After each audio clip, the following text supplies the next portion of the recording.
welcome to the Diamond in the Rough podcast after a short hiatus. That's the first voice crack I've had since middle school. That was kind of interesting. Speaking of voice cracks, Mick Miller is in the building. We got NickTheriault, the Canadian legend, and our boy Trumanation joining us as a special guest. We have a live Rockies fan in the building today. They do exist. We talked a little bit about it already, being kind of like unicorns out here. So yeah, Trumanation, how are we doing today, my guy? Great. How are you guys doing tonight? Great. A little better before the voice crack roast happened, but I'm good. I'm good. All right. Well, this is the first episode we had in a little bit. It is a little hard tracking down these Rockies fans. You know, we had to sit in the bushes with a net for a little bit, but we finally caught one. Of course, this is the Diamond in the Rough podcast. You guys already know that. If you're listening on Spotify, check us out on YouTube at Diamond in the Rough podcast. Same thing if you're on YouTube. A wave hello to you there. You guys can head on over to Spotify. That link should be in the description, hopefully. And if you want to check us, always is. Okay, all right. If you do want to check us out on Twitter and Instagram, hopefully we'll be a little bit more active there with the season starting soon. It's at DIR Podcast. You can check us out there, figure out when new episodes are coming out and who maybe our next guests will be. And I think that's all for the podcast. Of course, as always, it's your boy NMR Sports here. You can find me on Twitter, Instagram, Twitch, all that stuff, NMR Sports. If you don't find it, just add a 30 to it. And yeah, we got my boy Mick Miller 42 and NickTheriault. And what do you guys got? What's your Instagram handles and such? You said mine to a T. That's MIC Miller 42. All platforms. I try to post on TikTok sometimes. I got a TikTok with like 700 views now, so I'm pretty much famous. Oh shit! And then yeah, exactly. What are you still doing? Twitter, here, bro? Instagram. You should be on the Pat McAfee show. Famous. Thank you. Too big time for us. I just missed a call from Charlie D'Amelio. Just let me go. I'll be right back. And NickTheriault, the new PC owner, you gonna start pumping out some content soon, I assume. Yeah, for sure. You guys can follow me on Twitter and Instagram and Twitch at NickTheriault12, THERIAULT. I should be starting streaming this weekend because I'm getting my capture card Friday finally. Good stuff, man. After 2 weeks. After 2 weeks of waiting. Capture card. There you go. It's that Canadian. I'm gonna plug him. If anyone wants to, if anyone has any ideas for one, a better username for Nick. Sorry, Nick. Two, a logo for Nick. You need both of those things. Just put the generic Canadian one that in there. The generic one that JPro made you might not get you very far. Yeah, no. I'm gonna get on that.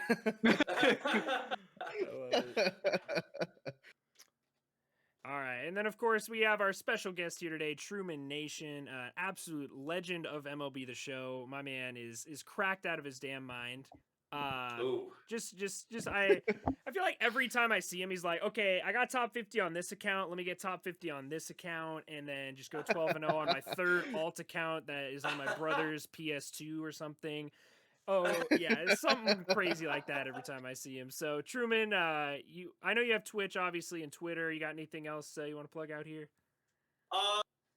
YouTube would be the only other one. Trumanation on Twitch and YouTube. Trumanation _ on Twitter. Bet. All right, cool stuff, man. Well, of course, we are gathered here today, as they say, to discuss the National League Western Division. Kind of a lopsided division, but we're going to get into that in just a second. I'm not even sure what team we're starting with. I believe NickTheriault is kind of our... Oh, okay. He's pointing at his Diamondbacks hat. So I think that's my cue to say we are going to be talking about the Arizona Diamondbacks to start us off here. You got like a little team preview for us, Nick or Mick? I believe that's on Nick. I got the rotation up today. I got the rotation for the Diamondbacks. You got Madison Bumgarner, Zach Gallen, Merrill Kelly, Luke Weaver, Caleb Smith, and Alex Young. For the bullpen, we have Stefan Crichton. I'm sorry if I misspelled, if I didn't say that right.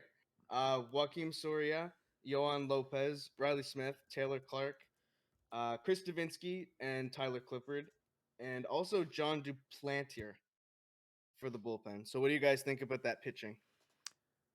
I am a biggest Zach Gallen fan in the world. I honestly use my pick to win the National League Cy Young, and I think that's a very hot take, but I don't even know if it's a very hot take anymore, but I really like this guy. I love his stuff. I think the underlying metrics say he's going to continue to be great. And I know he hasn't pitched a whole lot in the major leagues yet, but I love him. The rest of the rotation, I could definitely live without. It almost reminds me of the Blue Jays. Yeah. I don't like the rest of the rotation. I love Zach Gallen, just like I like Ryu on the Blue Jays, but I don't know. If Madison Bumgarner can just have a little bit of resurgence this year, I'd love to see that. But I don't think he has. I think Madison Bumgarner's ceiling isn't going to be good enough to win enough games for the Diamondbacks to be competitive or anything. But if he comes out and has a sub 4 ERA, I'll be impressed. Low threes, maybe like 3.2 or something like that.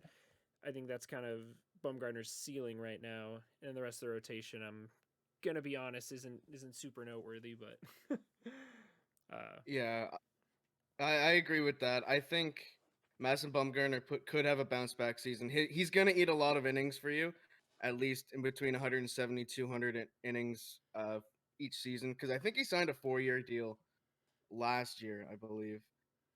So at least the Diamondbacks are gonna have that with all the young guys coming up like Merrill Kelly and Weaver and Gallen getting more starts in the rotation and everything. But honestly, I have a lot of bias against Madison Bumgarner, so I don't give a shit if he sucks or not.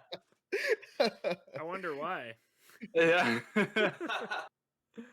I think I have kind of three things, but one, I'm pretty sure Tyler Clippard is on a mission to pitch for all 30 teams.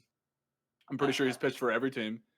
Two, I think the Arizona Diamondbacks are the least interesting team in baseball, and it's not close. Yeah. They don't have I think Ketel Marte is overrated. Zach Gallen is good. They don't really have any superstars. They don't have they're not like the Rays where they have a bunch of guys who throw funky and are cool to watch. They're not like the Rockies and the Pirates where they just flat out suck. So I just think they're not interesting at all. Yeah, and it's not like they have the best minor league system either. I was going to check that. No, I hate them. I just hate this team. I look at them on Jay, I just don't like it. I totally agree with you that they're just so boring, and I've always kind of thought that about the D-backs. Just even when they had Goldie and some guys like Goldie's that. a boring superstar. Yeah, he is a boring superstar. Yeah. He's the perfect superstar for Arizona because he brings no attention to them. Yeah. But a little bit of a hot take. I feel like the D-backs are going to perform better than people think. Obviously, nowhere near the Padres, Dodgers, but I think they're going to be clear-cut third place between the Rockies and Giants. They always seem to overperform anyway. And obviously, like you guys hit on, the pitching staff isn't great, but I think that their ceiling is a little bit even higher than some people might think. Because if Mad Bum bounces back a little bit, Zach Gallen is great. A Zach Gallen nug, he set the major league record. This is insane. Major league record, his first 22 starts of his career, he gave up 3 or less earned runs in his first 22 big league starts. That is insanity. It is really crazy. I remember seeing that. Crazy. I remember seeing that. That is just ridiculous. Yeah, you don't see that kind of consistency from a rookie. Even the best rookies, like Garrett Cole, when he came up, he was not lights out 24/7. He have a bad start every once in a while, give up 7 runs, even giving up 4 runs. That's not a bad start. No. You can have a good start. That's a quality start. Runs. Yeah. Yeah, that's so good. That's just elite shit right there. That's like, I don't know, man. He could, and he's pretty young too, isn't he? I know he's 25. 30. Yeah, 25. Yeah. That's ridiculous. Yeah, he's the kind of guy you build a team around, like a Jacob deGrom type. Not on that level yet, but I love this guy going into the future. And like I said, he's honestly, because, kind of like Mike Trout can't win the MVP every year, Jacob deGrom can't win the Cy Young every year. So Zach Gallen's kind of my pick. I'm very excited to see what he does in a full season, assuming the health's there, because we haven't seen a full 162-game season, a 30-plus start kind of season from him. So I'm excited to see what he does, to see if he has the stamina to back up those crazy stats that he has. Yeah, I totally agree that. Sorry, real quick. I just totally agree that I think their ceiling is third place. Absolutely. Yeah. Because the Giants the Giants had a good year last year in the sense they outperformed what people thought they were going to. But if fuck is their manager's name? Gabe Torello. Kapler? Wait. Or you're you No, talking- the Giants. Giants. Oh, yeah, Giants Gabe is Kapler, Kapler. yeah. Gabe Kapler, yes. Not a great manager in Gabe Kapler, and I think their offense definitely outperformed what they were supposed to last year, so they could definitely fall to fourth place pretty easily. Yeah, I don't know. I'm definitely not super high on the Diamondbacks. I think it's because they are a boring team, but I was super high on them last year, and my God, have I never been more disappointed. I'm an Angels fan, and I've never been more disappointed in a team than I was with the Diamondbacks last year. The Diamondbacks were worse than the Angels, dude. They were so I mean, bad.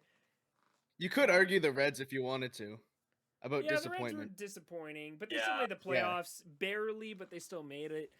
I don't know. The Diamondbacks, nobody going into last year, you wouldn't have said Diamondbacks were they last place in the NL West? I know they were just god awful for a very long stretch of the season. I think they were last place in 2020. I think they were. Yeah, In like, 20 like let's see. underperforming is an understatement, and I agree. A lot of their, specifically their offensive players, have bounced back, but. You know, I'm a big fan of pitching, being an Angels fan, seeing how bad pitching just destroys a team. And, you know, having Zach Gallen's definitely going to help them a lot over some of the worst teams like my Angels who have no ace. But I also am not a huge fan of their bullpen either. I think Joakim Soria was a great pickup, but kind of like the Phillies, you can't really put a Band-Aid like Archie Bradley or Joakim Soria on a fucking disgusting bullpen. So, I don't know. And the Diamondbacks obviously started the year last year with Archie Bradley, and they lost him, and all they've added is Joakim Soria. So, I don't know. They didn't make any moves. They didn't make any moves in the offseason, and honestly, I'm not surprised by it because, like Mick said, they are a boring franchise. And I'm a little for reference, they went 25-35 last year. So they were last place in the NL West. Yeah. Yeah. They had the same record as the Baltimore Orioles last year. It's a fun little yeah. tidbit And there. I have a disdain for this organization, and I was not old enough to remember this, but clips of Luis Gonzalez hitting that blooper over when against Mariano in the 0-1 World Series brings me nightmares. That's a hit that if that were to happen to me in the show, I'd spike my controller. Oh yeah. Oh, without a doubt. Oh yeah. Yeah. Yeah, especially in a high leverage situation like that. What a shitty walk. That's the equivalent of like that's like bottom of the third in your 11-0 game. This is like that's the equivalent of it. Yeah. No, because you have so many great moments like the Joe Carter home run and stuff, and then you have Luis Gonzalez out in front, just kind of, you know, a very weak contact hit over the middle. But yeah. I get your disdain for the franchise. Makes sense. I actually played for the Diamondbacks for a little bit. Not the Diamondbacks, but I played for a Diamondbacks in a nice little local men's league. It's pretty cool. I batted over 300, and we all know batting average is the most important stat in baseball. So yeah, could say I Nolan, I didn't know you were over 65. Yeah, apparently. Oh shit! I just got an email. Oh shit! I have a Hall of Fame vote now. I'm on the Baseball Writers Association. That was quick. Anyways, that's pretty much all I have to say about the Diamondbacks, man. I don't like. Well, we should go over their lineup. Yeah, we still got the lineup. For the catcher, they have Carson Kelly, Stephen Vogt, and Dalton Varsho, one of their top prospects. First base, Christian Walker, and they also signed Asdrubal Cabrera as well. Second base, they have Ketel Marte. Third base, Eduardo Escobar. Shortstop, Nick Ahmed. And in the outfield, David Peralta, Tim LaCastro, and Cole Calhoun in right field. Cole Calhoun, baby.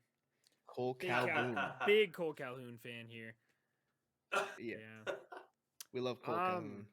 If Nick Ahmed hit like he did against the Rockies against everybody in the MLB, he'd be Barry Bonds. Dude, that's exactly how I feel about Danny Jansen with the Yankees. Against the Yankees. Yes, dude, it's fucking ridiculous. Yeah, he sucks against every other team, but when he goes up against the Yankees, he just smacks Garrett Cole around. Now, if any player in the MLB needs a stat boost, all they have to do is go up against the Angels bullpen. So that could literally be any player in baseball. Yeah, this lineup's kind of interesting to me. I was actually watching the Angels spring training game against them, and Dalton Varsho is the weirdest player in baseball. So he's obviously a primary catcher. The game I watched, he was playing center field. He can play third base. I'm pretty sure I assume he plays corner outfields as well. So Yeah, he does. just a very interestingly diverse player. I don't even know if he's going to be their starting catcher because I feel like Carson Kelly and Stephen Vogt are also very, they're starting major league caliber catchers. And so I don't know. They have quite a few names. I feel like their roster is definitely not set in stone yet, or their starting lineup's not set in stone yet. And they're pretty deep. They're not deep with a shit ton of talent, but they have a lot of mediocre guys that are capable of having good stretches. So I don't know if they manage their lineup well, they could put up some runs. So I feel like Dalton Varsho is, especially maybe this year in particular, I think he's going to see 90% of his time in the outfield because they literally just have Cole Calhoun, Tim LeCastro, and David Peralta on their roster. And I feel, and I mean, Tim LeCastro, come on now. I mean, yeah. No. Hey, he's speed off the bench. He's very fast, yeah. 2 things about Tim LeCastro. I lost a BR run yesterday because Tim LeCastro hit a grand slam off of me. So that that sucked. But then the Rockies, their formula to winning is just because the extra innings rule is still in place where a runner starts on second base. Literally all the Diamondbacks have to do is play until the 10th inning. Just try and get it to a tie game to the 10th inning and then put Tim LeCastro on second base. It's a good point. It's a cheat code.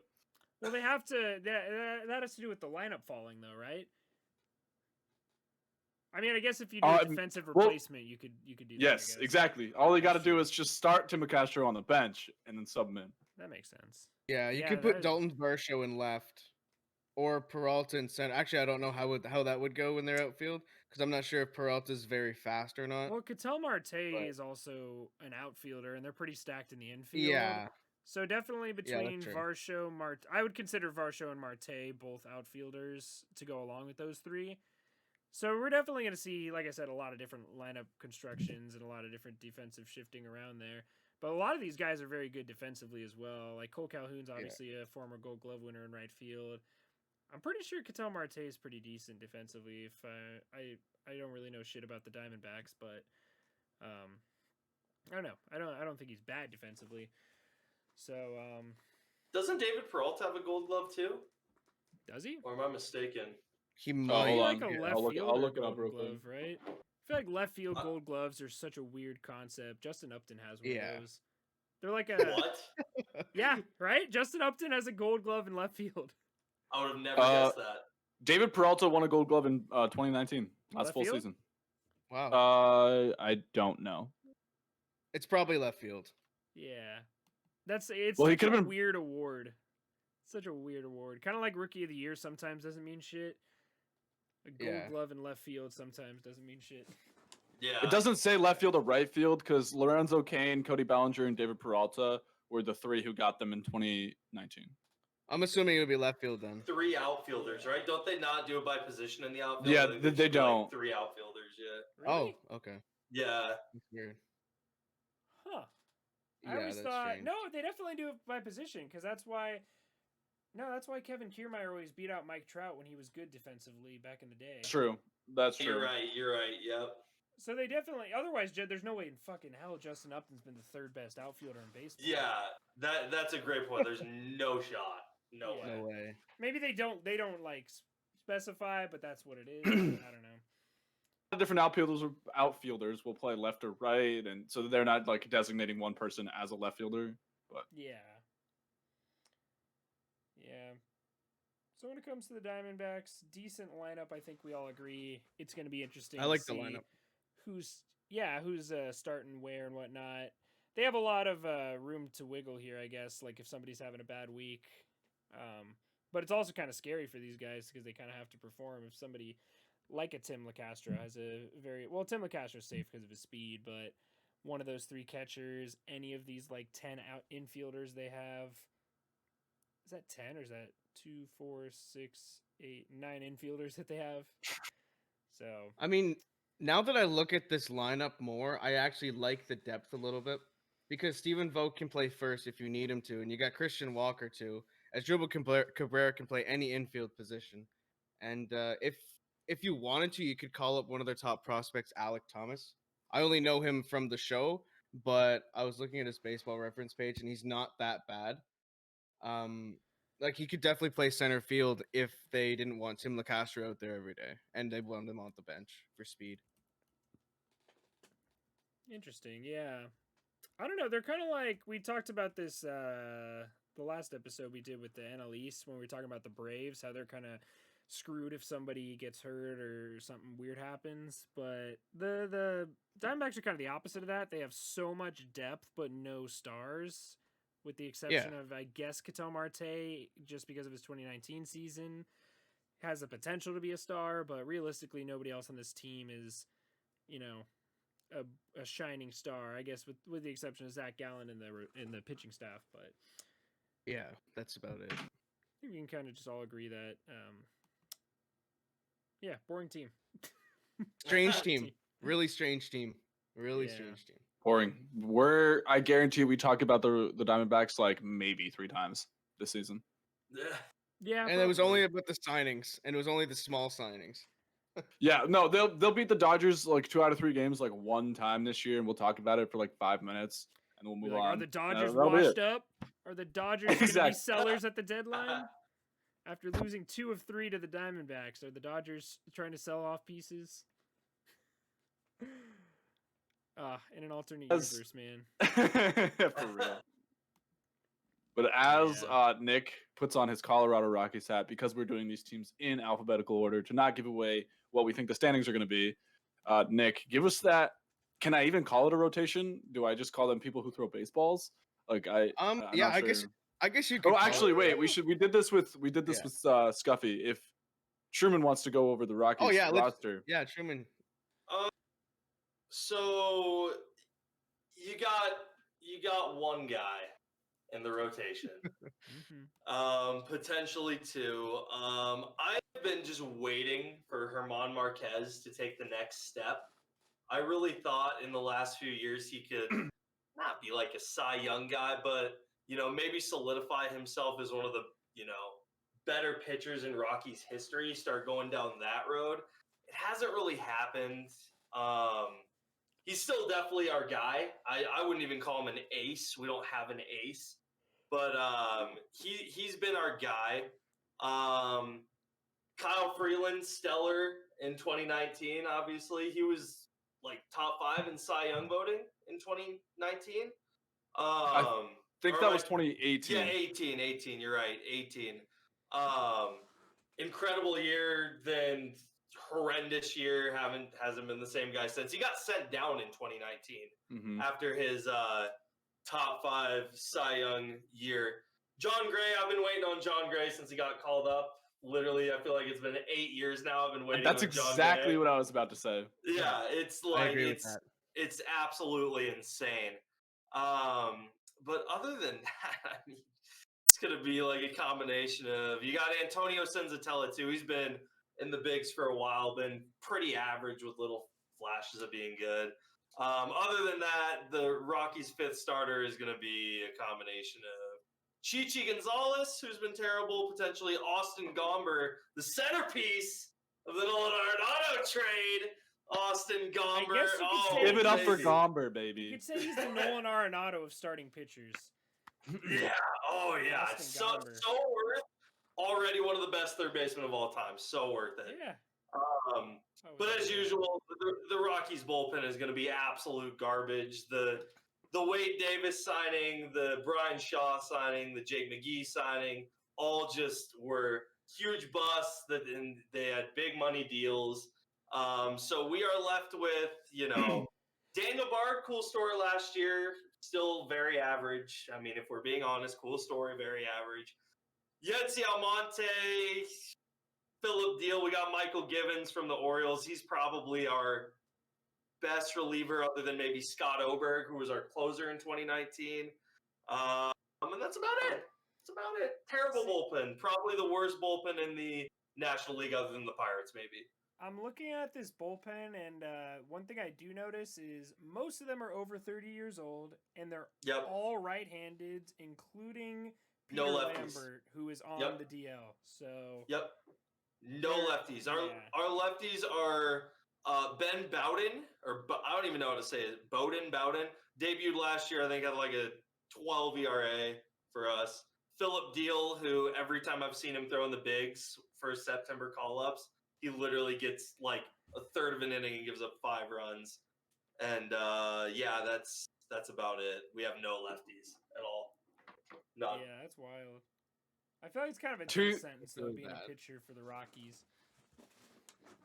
It's not Two things. I don't know if have you heard, Truman? Have you heard of Foolish Baseball? You probably have.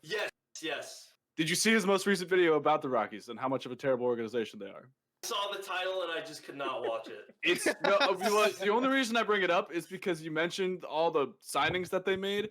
They spent like I think the number was $256 million on guys like Ian Desmond, Wade Davis, Jake McGee, Brian Shaw. I feel like there was more. I don't mean to interrupt you, but I just have to say Ian Desmond is my least favorite player in baseball after watching him for the last. I hate him. I legitimately like if I saw him in person, I would act. And I'm not the type to confront people, but I would bitch at him. Yeah. Well, with that $256 million, they got a combined -8 WAR. I'm just gonna put my Pirates hat back. $256 million to lose 8 games. How does that happen? I don't know. How does that happen? But that's bad. That's bad. That's ridiculous. Yeah, that's like historically bad. I feel like that's never been done. That's got to be some sort of record. Well, the other thing I was going to bring up was you said German Marquez hasn't been one of the best starting pitchers in Rockies history, and I don't want to go off too deep here, but who has been better than him? Like I know Roy Oswalt. Okay, he had one good year. He had like one good year. But that's a lot, bro. That is how many Rockies pitchers have had one good year though? Other than it's literally like Ubaldo Jimenez. Like I mean, Roy Oswalt pitched for the Rockies at one point. He wasn't great though. He was like washed and old. Yeah. But no, you're exactly right. I mean, that statement when I said, waiting for German Marquez, it's just like having high hopes of like, oh my God, we finally might have an ace on this team's in this team's history, a guy we can talk about. And he just hasn't been an ace. But you're right. Comparatively, it's not that much worse than what we've been. If not, and it's better actually than what we've had. Yeah, I think like you say ace, you can't compare him to other pitchers in baseball because they're not the starting pitcher for the Rockies. Yeah. Like if you compare it to the Rockies, he is an ace. Yeah. You're right. Well, so you're waiting for German Marquez to be one of the best pitchers in Rockies history. Every single other person in baseball is waiting for German Marquez to get traded so he can be one of the best pitchers in the league outside of Coors Field. If his home park is in Coors Field, he is I'm going to say hot take, a top 10 to 15 pitcher in a league. Yeah. He could be. Yeah. Oh, he has the stuff for it, without a doubt. His stuff is stupid. No, I was going to wait to get into this take, but the Rockies are literally just basically, I like to see him as the bad guys in baseball that are holding German Marquez, Trevor Story, and not yet. They're not holding Brendan Rodgers hostage, but they will be holding Brendan Rodgers hostage in a little bit. Soon. But definitely Story and Marquez are such big trade pieces that could help so many teams make it to the playoffs and make their team better. And they're just going to be chilling in Coors Field while Trevor Story is one of my favorite players in baseball, and German Marquez has so much talent. And I know as a Rockies fan, you don't want to hear that, obviously, but like, it's tough because the rest of the team around them just is so disgustingly awful. Here's the thing about Brendan Rodgers. I just gotta go here real quick. I was about since to you say said that. Brendan Rodgers is not good, and he will never be good. I'm just gonna say that right. I'm gonna go that far with it. He's got one major league tool: power. That is it. This conversation I'm about to have, I spoke like directly for like 3 hours with our color commentator of the Rockies, Drew Goodman, and he like personally told me, he was like, Brendan Rodgers, I was like as a Rockies fan, me telling him, when are we going to get Brendan Rodgers? He's had like portions of being in the bigs for like 4 years now. When's it coming? He's like, it's not. He's got one major league tool. He's got power, and that doesn't always play. Oof. So when he's not hitting, apparently people in the organization are projecting him to be essentially a bust. Is where He's a I'm one going. tool. He's a one tool player. Yeah. Big red. Yeah. Well, he's got. You say he's got power. He has 0 career home runs. Yeah. Last year in really? 7 games. Last year in 7 games, he had a negative 41 OPS plus. That's Because you have to put the 40% ball in worse play. than average. You got to Yeah. put the ball in play to have power, and that's cool if you can hit bombs and BP. But if contact is one of your pieces that you're missing, then Wait, did you say Power doesn't mean negative? shit. Negative 41 OPS plus. So That's 140%. That's 140% than league worse. average. Yes, my bad. My Not bad. 40, Yes, not 40. my bad. just, Yes, just 140% remember this worse. conversation 3 years down the road, because we will be looking back on Brendan Rodgers as a bust, and it's to the point where, again, talking with our color commentator, he said that it's hard to trade him. Not many people are interested in him because they just don't think that he's going to project. That's crazy. Yeah, I mean, obviously not being a Rockies fan, I just kind of see him. Obviously, we have his 96 overall in MLB The Show. I think he is your top prospect, or was your top prospect, or at least in the top 5. Yeah, he's only for 24 sure. years old. He's not even 25 yet. So I just figured he was kind of like a Joe Adele situation where they brought him up too early, and he hasn't quite developed yet. But yeah, that's definitely worrisome. So yeah, at that point, I think my point stands even further that they just have to trade Trevor Story and Germán Márquez, because after this year, they're just gonna get nothing for Trevor Story, and they got nothing for Nolan Arenado, and they have 2 years after this of Germán Márquez. Or I think maybe even 1 year. I don't even know, but that's I think 1. Yeah. Yeah.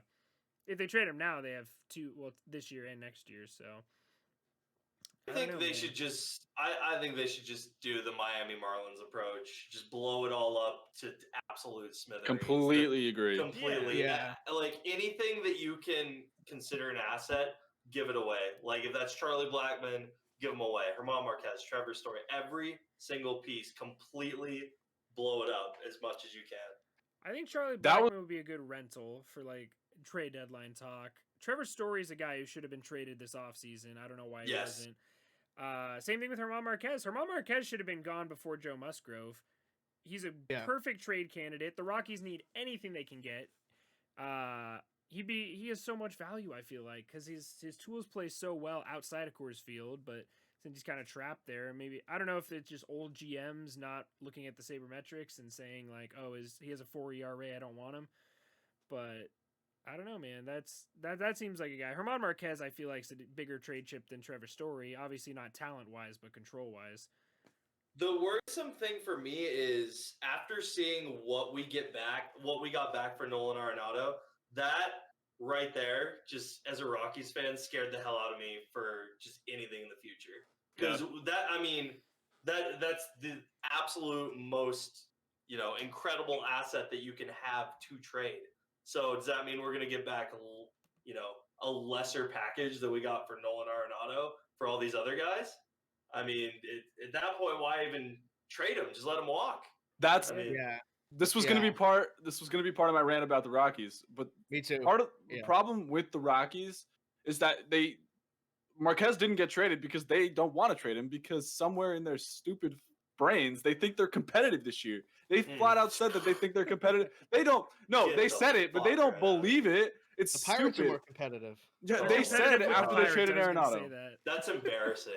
They said after they traded Arenado that they split ways with Arenado because that wasn't working out anymore, but they still thought of themselves as being competitive. We all know that's a bunch of bullshit. But what are these? I think that baseball players should get paid. Like free agent, we shouldn't have a ton of free agents out there, in March that haven't been signed yet. We've had this debate for years. That being said, if the Rockies organization was run right, they would either go all in, and they tried that, it didn't fucking work, and so now that they went all in and it didn't work, Go the other way. Tear it down. Be the Astros. Lose 120 games. Get those high draft picks. Develop talent and figure it out. These teams that are in the middle. We're talking about 3 teams that are in the middle right now with the Rockies, the Diamondbacks, and the Giants. Where what the fuck are you doing? You're not going to beat the Dodgers and the Padres. You're not going to make the postseason. So why are you just going to get a middle of the round? Why are you going to get a decent draft pick, not a good one, and waste it and like pay these guys? You're still having a high salary, so you're not saving money, or a high payroll. Sorry, like it's just does not make sense to me. Well, here's the crazy thing about the Rockies. So again, like just talking with people within the organization, like a couple, they've all said this one thing in conversations that we've had. The Rockies, behind all other 29 teams in baseball, literally all of them, are literally in the Stone Age as far as analytics go. They refuse to like if there is an old head franchise, it's the Rockies, and it starts at the top. They will always think that they can compete with what they got, and they will never do any of these logical things unless the team is sold to a new owner. That's what I was going to say. This ownership, it's always going to be like this. I was about to ask you, like, what's the number one thing that needs to happen for this organization to turn the page? They got to sell the team. The Monforts, our owners, have to sell the team, or it's going to forever be this mindset. They're going to forever be in the Stone Age. Like, for example, one of my buddies used to work for their AA team that I coach with now. He said that they don't like giving their prospects pitcher evaluations before the games because they want them to learn how to adjust on just adjust on the fly and see how they perform raw with no information. So they are the only team in Major League Baseball that does not give scouting reports to their minor leaguers. The only team. The one team that does not do that. Now, I will say, most of these guys grow up playing baseball and they don't have that information. Like, I get that. But if you have that information, why are you denying it? That doesn't make any sense. The only team out of 30 that doesn't do it. Literally, the 1 out of 30 that would not do it. Well, then you get to the major leagues, and if you're using those scouting reports, you don't know how to read them. You don't know how to adjust to these scouting reports because you're used to just trying to adjust naturally. But when you have all this information, it's not as good as having a buzzer on yourself and buzzing or getting a trash can banged for you, but it's helpful. That's for damn sure, especially in Coors Field. If you know a guy likes to throw fastballs on an 0-2 count, that's a fucking home run waiting to happen every at-bat. Yeah. And if you're going to be playing in Coors Field, that is something you need to work on in the minor leagues. That's frustrating as hell, man. Because analytics, man. The dumbest things I've ever seen. Cheers to the Rockies. Yeah, Coors Light, baby. I will say, okay, we've shit on the Rockies quite a bit today. Damn near the most beautiful park in baseball. That shit is fantastic. Coors Field is an absolute gem. Visually, I love that field. Visually, people don't realize it, but Coors Field's actually the 3rd oldest ballpark in the National League already, which is pretty crazy. You wouldn't think about it. It's Wrigley, Dodger Stadium, Coors Field. Those are the 3 oldest. So when was Coors Field built? 93, I believe. 93. Really? I don't know why I thought Petco was older than that. No, Petco's new. It was built in the late 90s, wasn't it? No, Petco. I actually walked in. I walked into Petco while they was under construction with my grandma. We were literally walking outside of the park one day just for fun, and the guy who was doing construction or whatever was like, "Oh, want to take a tour?" And I was born in '99, so if you guys that means statistically speaking, it couldn't have been built in the '90s. Hey, you're young in '99. Goodness. Oh yeah, Mick's younger than I am. Man, I don't know. I'm the old man of the group. Yeah, I was born in this millennium, unfortunately, right in 2000, but it's still this millennium. Good Lord. Yeah. I know, man. It's so old. I'm the old man of the group. What year were you born? I'm 98. Oh man, I'm the oldest one here. That's crazy. Oh my goodness. I like when the guests don't know that we're early 20s. Yeah, that's the goal. That's the goal. 24, but still, I feel older than I should right now. Well, J Pro's he was the first guest we had on. He's 35, and I had no idea. What? He's 35? I'm pretty good for 35. Shout out dude. He's got 2 kids. His kids. I knew that. Yeah. Didn't he just have I didn't know he was 35. I thought he was pretty sure he was 35. Late 20s. 34, 35. Yeah. Wow. Yeah. Yep. It's damn good. That does weather. not relate to the Rockies at all, but But yeah, like we were saying, man, beautiful ballpark. You've been there. I have not been there. By the way, Colorado is on like top of my list of places I would move to if like Facts. I had a job over there and I could like get Same. settled. Is it as good? I've never been there. This is just something I've always thought of moving to Colorado. How is it over there? It's incredible. It's absolutely incredible. Everybody has that same idea as you, though, and the Yeah, I traffic bet. is out the wazoo, like even since I graduated high school, just everywhere. But I actually live in the part of Colorado that people do not talk about. I live like 30 minutes from Nebraska in the very like northeastern part of the state. So like I essentially may as well live in Kansas with the part of Colorado that I live in. So, but no, the cool parts of Colorado, I mean, they're as good as everybody says. Obviously, it's incredible. Yeah. Yeah, I've always wanted to go there. I gotta get to Coors Field sometime. So maybe I really want to Well, go. if you guys do, let me know. Fuck, Yeah, let's take a absolutely. trip, boys. We're taking I'd a be trip. down for a trip. I Yeah. will be more than happy to hit that up, man. I live next to the ugliest ballpark and the lowest attendance rate in all of baseball in Tropicana, so Coors Field will be a welcome. 7 addition. hours away from an MLB park. I don't want to hear it. At least you got. Yeah. At least you guys can go to an MLB game. I can't leave the country. Oh yeah, the Blue Jays are in Florida, right? They're Yeah, playing Yeah. in Florida or I got something? I got 3 teams Yeah. close to me now. I But can't all see of anything. those You guys games. suck. You can Venmo me. I'll ship you a beer from the game. I'll package it up or something. Put it in What a would that be hydro like? flask. 50 bucks for a beer? Yeah. After shipping, it's at least 200. Yeah, exactly. Yeah. Yeah, Oh, I actually. found out shipping the bad way, with getting this with mic the and mic. the camera from Nolan. That shit was rough. Oh no. It's like $70 to ship to Canada. And the dollar is shit. It's absolute shit. So No one told you to mean, live in Canada, dude. Yeah, Not a single man. person told you to live in Canada. Yeah. That's why I'm coming to Florida. I'm coming to Florida. Yeah, I feel like the reason I get so mad at the Rockies is because I want to root for them. I don't know why. I get maybe it's this fascination I have with Colorado because I have the exact same fantasy as Nolan, where one day I'll move out to Denver or whatever. But I, like with Nolan Arenado and Trevor Story, like watching Trevor Story come up and just absolutely rake was so much fun. Yeah. I don't know why they're one of those teams that I want to root for in the National League. But it's so irritating the way that they're run. Yeah. And being a new age franchise, they're one of the newest franchises in baseball. One of the later expansion franchises. The fact that they're still in the Stone Age makes no sense. Never won a division yet, even in franchise history. But Oh, no, they're never I mean, going to. I hate to yeah. break it to Oh, you, yeah, but they're no. legitimately never going to. Hell, they better hope that the big one hits California. That's the only way that they'll ever win a division if Los Angeles falls into the ocean. Yeah. That's hilarious. No, but I mean, Colorado, like Denver and just the whole region, it's a great baseball region. It's like the Rockies are the only team in the Mountain Time Zone.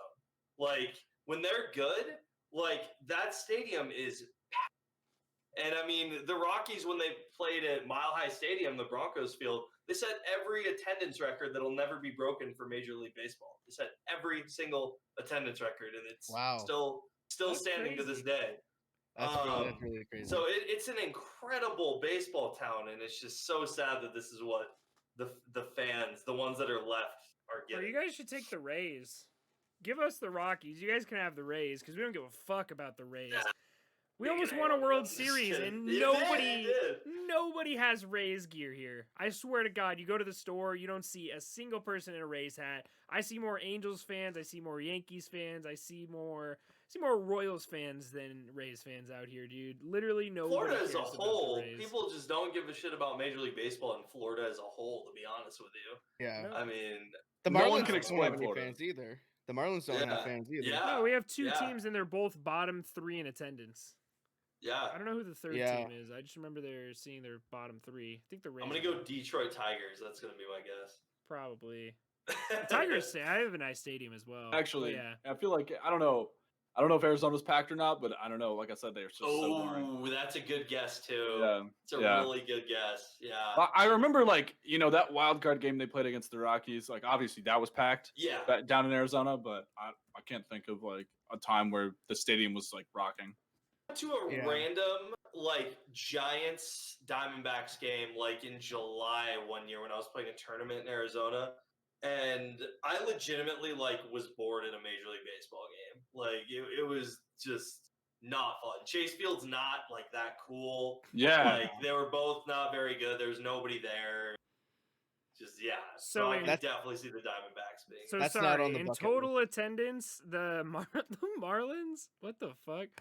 811,000 fans the entire year, compared to the Dodgers at 3.9 million fans. And yeah, the Marlins are significantly lower. And they played 81 games compared to the Yankees at 79 games at home that had 3.3 million fans versus 800. Yeah, 811,000. I literally had to look at that. Was that like one series or was that like they didn't even get 100K? No, a million. So they had 800, a million. They didn't even get a million. No, even the Rays had 1.1 million, but the Marlins in 2019 had 811,000. That's fucking terrible. That was 19 too when they played 162. Yep. Oh my god. Awful. The most confusing thing that we just talked about, how the fuck did the Yankees only play 79 home games? Yeah, I mean, maybe canceled at the beginning of the year due to snow. I'm trying to remember. I could have sworn I saw weird. some Yankees games that got snowed out in April last year or in 2019. I don't know. That's whack. That usually happens with like the Tigers. It happened with the Rockies. The White Sox only played 76 home games. The Indians played 79, and every other team had 80 or 81. So yeah, the White Sox I need an explanation for that, but like White I Sox everybody played 81 home, 81 road. That's weird. Yeah, I mean it has to do with snow, realistically, because at the beginning of the year. But even if it gets snowed out, like they should still play the home game. I don't know. That's why I don't make the schedules here. I just look at the facts. I'm a nerd. I have the glasses on, man. I'm supposed to get the stats guy. Hey, I got my I can put my nerd glasses on. Boom. Blue light glasses. Yes, baby. Yes, baby. All right. So, no, I hate these things. What I was gonna say is I feel like we can wrap up the Rockies. Yeah, I was gonna say I think we're in agreement. What the fuck? Please. Nick just put on Nick, bro. Hey, I don't know left-handed, Nick. They'll sign you right now. I wish. Yo, I do know a guy in this podcast right now that throws left-handed. I'm ready. Oh, I see the glove down there. Oh. Get me in here. Yo, I throw like 72. I have a knuckleball, bro. I could be the left-handed Tim Wakefield. Oh, man. Put this man in MLB The Show right now. Ryan Fearbend. Yes. Yeah, bro. I got you. The next Ryan Fearbend, emphasis on the common 49 overall. Yeah. Bartolo Colon's body, Ryan Fearbend's stats. You got me. Hell yeah. You got me. That's gonna be my cap next year.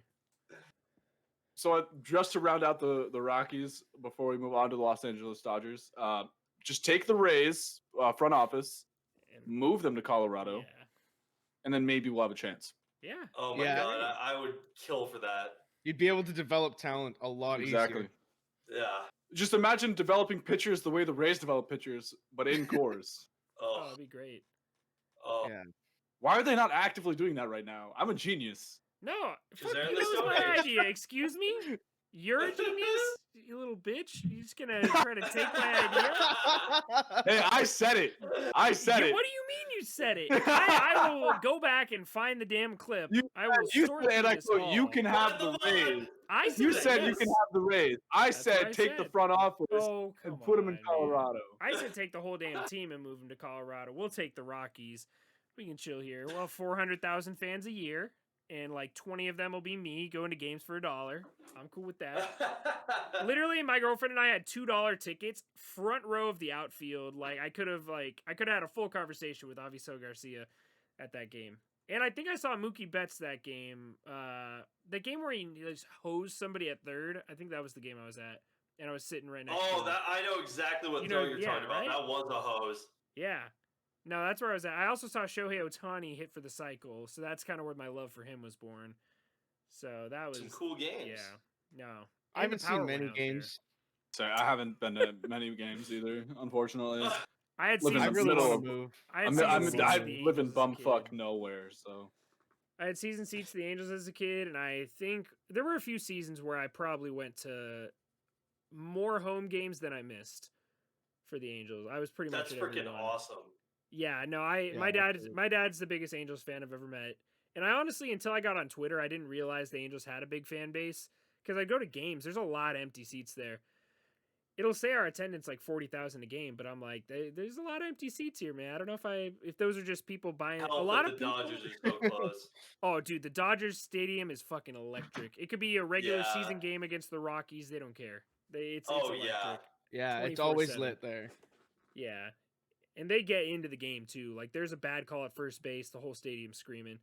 Angel Oh, Stadium, yeah. literally anything could happen. They'd be like, "Wait, what just happened?" They'd be like taking a sip of their beer. They have no idea what's going on the field. I'm gonna be so honest, very off topic. I can't stand when I'm at a baseball game and there's just like casuals just there to like drink and like just sitting around me. I hate Just like that talking too. amongst themselves, and then like a home run will be hit, and they're like, "What's going on?" Like, Oh, we're I don't like screaming. those people. Yeah. I really hate that too. I really Yeah, hate that it's too. annoying. It's like, why are you here? Go to a bar. Yeah, exactly. Yeah, why are you not at a bar and instead you're paying Yeah, $10 right? for an MLB beer? That doesn't make any sense. Yeah. Probably the same price at a bar, but you know. Yeah, Oh, right, I have to right. turn this. I have to turn this attendance thing off, dude. The Marlins average 10,000 fans a game. All right, that's my last stat. Good God. Damn, Dude, that's disgusting. There to are Miami, and I'm colleges. getting College team. yeah, Oh my Terrible. Lord. Terrible. dude. I'm moving to Miami, getting season tickets for $100. I'm in. Yeah. That's Dude, you could. Dude, I get this. I'm I get to moving watch. too. I get to watch the Braves. I get to watch Bryce Harper and the Phillies. Yep. I mean, the The Nationals have. Mets. Oh yeah, I get to watch Francisco Lindor in the Mets. Like, Dude, I'm coming Man. too. I'm coming with yeah, It's a good time. for $100. Super 2020 really underrated team fucked for me, season bro. tickets. Yeah. No, 2020 fucked me. I was supposed to go see Angels Marlins in Miami. I was supposed to get. They were introducing like a monthly pass for the Trop, so I could pay like $30 and go to as many games that month as I wanted. What? So when the Angels were in What the town, I could fuck? pay like $30 and go to every game. God. Oh, they also do a shit ton of sales there. Like sometimes they'll have buy one get one free beers. So that's why I have so many Rays cups sitting around my house. By Just the trying way, to get fans to I'm go. not a big beer guy, but my god, dude, beers at a baseball game, they just taste so much better. Dude, No, beer they at a do. baseball game They is the do. best thing ever. They I don't- do. I don't drink that much anymore, but I will always have a beer at a baseball game. Oh, it Always. hits different. It Man. just hits different. Yeah. It's a Yeah. necessity. Same thing with hot dogs and burgers. Without a doubt, man. All right, Mick Miller's not 21. That's why he's giving us a little thumbs up there. I'm not going to admit to any crimes, but I have had a beer. I turned 21 during the pandemic, and I've had a beer at a Rays game. So put 2 and 2 together there. Anyways. the last time I was at an MLB stadium, I was the young Chris Page of 16. So Wow. peak dude, I of- live in fucking nowhere. What? The Nowhere. peak of voice crack. The peak of voice crack. It gets So worse. gross. It's gotten better somehow. Exclamation point. Yes. voice- For reference in my Twitch chat, I have exclamation point voice crack, and I also have a voice crack emote now. So that's how bad it is. That's golden, bro. I Yeah, love it's that. really bad. I still don't have the Brandon Belt emote, by the way. I don't Makes know. no sense. I don't know, dude. Give me, I just- bought- I bought the 1,000 bits, and I still don't have it, so it doesn't make sense. This poor man. the Dodgers. Let's talk about the Dodgers' ridiculous rotation. All right. The rotation you got Oh, Kershaw, God, you got dude. Trevor Bauer, Walker Buehler, David Price, Dustin May, Julio Urias, and Tony Gonsolin.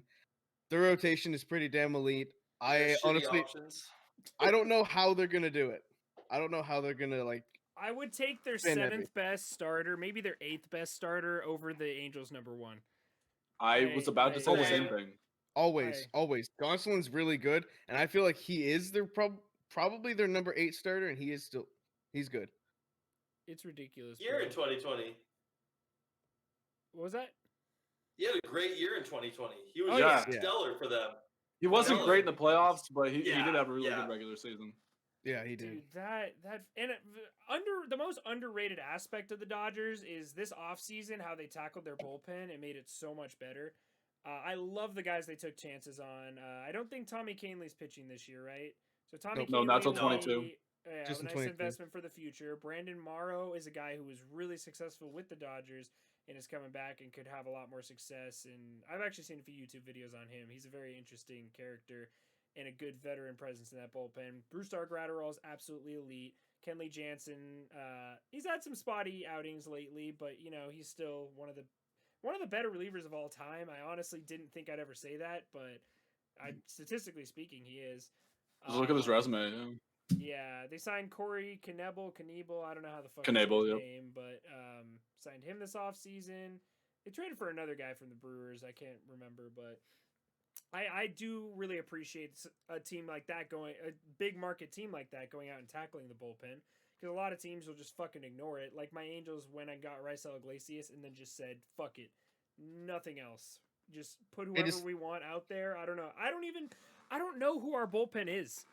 There's It's like Iglesias. four, It's Iglesias. Iglesias Yeah. is the bullpen. and Mike Claudio, Reyes, dude. but, What about like, Alex Kenyon Claudio. Middleton? dude, Keenan Middleton's gone. And Okay, never mind. this spring training, I looked it up yesterday. In 4 innings pitched, he's given up 8 earned runs and 5 home runs. 5 That's home pretty runs in good. 4 innings pitched. That's So, not too, that's not bad. yeah, I saw that on Twitter the other day. it's great because he So- always talks shit to Angels fans because we roast him for being terrible. Like he's getting cyberbullied on Twitter. It's so sad to watch. Like down bad does not describe Keenan Middleton, but he is. What team is he on now? The Mariners. He's on the Mariners. Oh, okay. I really hope he comes into this game and gets lit up. The Angels are playing the Mariners right now, by the way.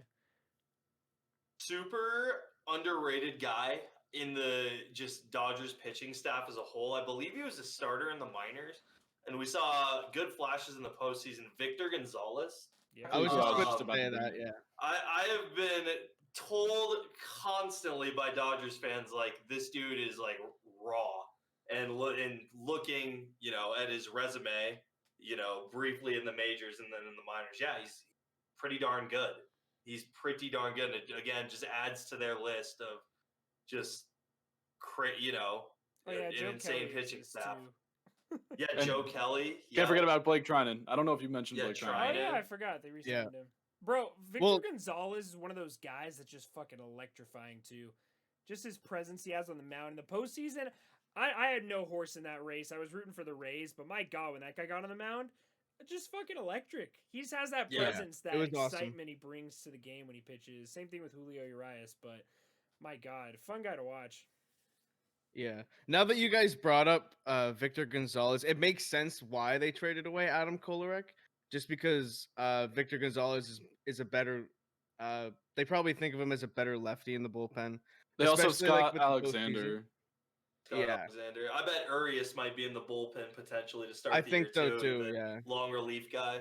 They could Yeah. like with Bueller, Kershaw, Bauer, Price, and then And the Dustin fifth May. spot could be Dustin May, Tony Gonsolin, Urias, Brusdar Graterol came up as a starter. Yep. Like the did. fact that you could take their bottom 4 guys in May, Urias, Gonsolin, and Graterol and make a disgusting 4-man rotation, and that's not their top 4 guys is that's unfair. not fair. That's not Unfair. fair at all. So David Yeah, Price has I'm- actually come out and said that he's definitely open to pitching out of the bullpen as well. So I wouldn't say he's a lock for the rotation, but I think the Dodgers are going to be kind of playing musical chairs in that aspect. And Yeah. we talk about fucking Okay. depth, bro. One player has a bad start, or someone wakes up and they have a stomach ache, or they have a blister, because every fucking pitcher does. Literally just take anybody, be like, yo, Dustin, you want to start today? Like, no, I'm not feeling it. All right, Julio, you feeling that? Literally, they could do whatever. They could use a fucking starter for every inning of the game and have an elite starting pitcher on the mound for every inning, dude. Yeah. Exactly. I bring this up like every episode, but because of the 60-game season last year, we're going back to 162. Pitchers aren't stretched out for 162 now. Like every team is going to need 7, 8, 9 starters, and the Dodgers' number 8 starter, Tony Gonsolin, that's the fact that you even know his name is impressive. Most number 8 starters in organizations, you've never fucking heard of them. They've never pitched above AA, and the Dodgers have Tony Gonsolin. Like That's how amazing the organization is. Yeah. Yep. Yeah.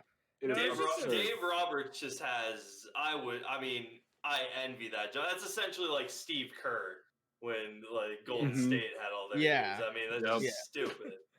No, I it's agree with literally, oh my god, it's like showing up to work, dude. You're just like, I think I'm gonna put in Brewstar Gratterall to Yeah. close out this 14-0 blowout. I don't know. Flip a coin at who you want to come in, they'll get the job done. It's hard to imagine this team winning any less than like the fact that they're gonna lose games is trippy to me. Like this team's gonna come Yeah. out here sometimes and lose a game. That, so weird. Like this. I honestly think. Uh-huh. Oh, you go ahead. No, they're shaping up to be. I don't know if I'd call them a dynasty because I feel like they're gonna have some trouble re-signing some of these guys in the future. But it is very upsetting as for those Dodgers fans out there that they don't have more than one World Series already. But like I've never been more confident in teams going to win the World Series than these Dodgers. Yeah. Like we've seen some good teams in the past where I'm like, when the Yankees got Stanton, I was like, okay, they'll probably win the World Series. But the Dodgers, I'm like, anything less than a World Series dominance, like a sweep in the World Series, is embarrassing at this point because of how fucking stacked they are. Yeah, I agree with that. Like they're definitely I definitely would say that they're a dynasty because they've won the NL West, what was it, the last 7 or 8 years? Something like that. Yeah. They've been I think they are. I still think they have a chance to have a dynasty. Like they're so good right now. They've shown that they don't honestly care about spending They money. don't care. They're They don't care. $250 million payroll this year. Good for them. I love it. I love it too. It's Trust good me. for baseball. It is good for. I just wish it wasn't the fucking Dodgers. I'm sick of them being fuck good. the Dodgers. But I'm fine with it. The Royals. but aren't they still going have one of the anywhere soon. top. They spend all their money. Like I'm sure they're gonna lock up at least most of the guys they have right now, and they have one of the top farm systems in baseball. Yeah, it's Still. It's actually unreal. It's truly unreal. If you were to start, go ahead.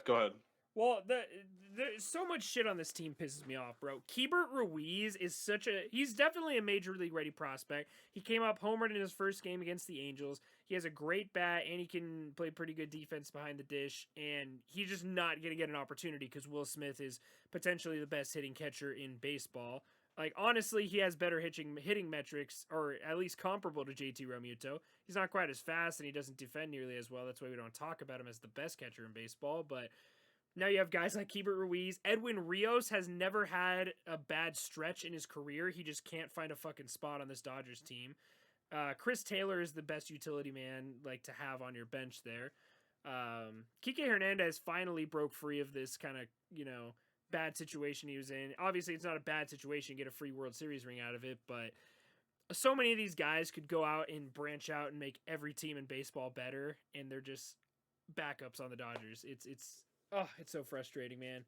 They just have so much depth. They have so much depth and utility players, and their AAA team could probably beat most major league teams in a series. Yeah, exactly. Like with Gavin Lux on the squad, and Gavin Lux wasn't even on their postseason roster when they won the World Series. Like, are you kidding me? Yeah. Now that I'm just looking at this team, it's not fair at all. So the Bauer signing was a big fuck you, but honestly, the Justin Turner signing to me was even a bigger fuck you, because you had Edwin Rios, you had Chris Taylor, and you have Gavin Lux, and you have Keibert Ruiz. Will Smith can actually play third base. That's his secondary in MLB The Show, at least. So at the end of the day, you literally just signed Justin Turner to say, fuck you, we're just going to spend all our money. Because you didn't need him. You did not need him. They would have been fine without him. They're still the best team in baseball by far without him. It was just like literally the biggest middle finger I've ever seen. No, I completely agree. Like what I was going to say earlier, like if you were, let's say you're making an expansion franchise in Las Vegas or whatever the next expansion is. You look at the Dodgers and you literally just say we're copying them to a T. 30-year drought, World Series, whatever. You're doing exactly what they're doing right now. They're developing talent. They're spending money. They won the World Series. They're checking all the boxes. It's And ridiculous. you would think that a team like the Rockies would blow it up and try to copy that model, but Nope. You would think all teams would, Yeah, but so many yeah, of them all of them. are in the middle. Yeah, They're just chilling, vibing in the middle. yeah. It doesn't make sense. They're cool with the second wild card spots. Exactly. A super underrated guy. I don't even know if this is necessarily a hot take, just a not very talked about guy in their system. DJ Peters. I was just looking at him on the depth chart. He, I don't know if it's a hot take. I think he's going to be a superstar. I think he is going to be an absolute superstar. This dude does nothing but just rake. And he just gets lost in the shuffle with all the talent they have. But I believe he's one of their more higher rated prospects. Let me see. He's I think 25. I pulled one of That's his all. cards yesterday. I might have pulled one of his cards the other day. Yeah, he is lower than I thought. He's 25. Then that is a hot take. I'm going to say he's going to be a superstar. It's so Remember this moment. What's this DJ guy's Peters. actual name? I can't find him on Baseball Reference. Yeah, I couldn't find him either. Let me see. Is it Dylan Peters? No, I don't believe so. It's the only Peters I can find. Let me see. It's not here on the Dodgers website. No, Dylan Peters is former Angels pitcher. I can't. Is do Yeah, it. I literally cannot find his real name. Wikipedia says DJ Peters and does not give a full name. Doesn't show up on Baseball Reference. shit. This dude's just hiding in the rough right now. That's weird. Diamond in the rough. Oh Get him no. on the pod. Yeah, Awesome I don't. profile. That's weird. I don't know. Huh? Oh, I got him now. He's here. What'd you look up? How the fuck did you find it?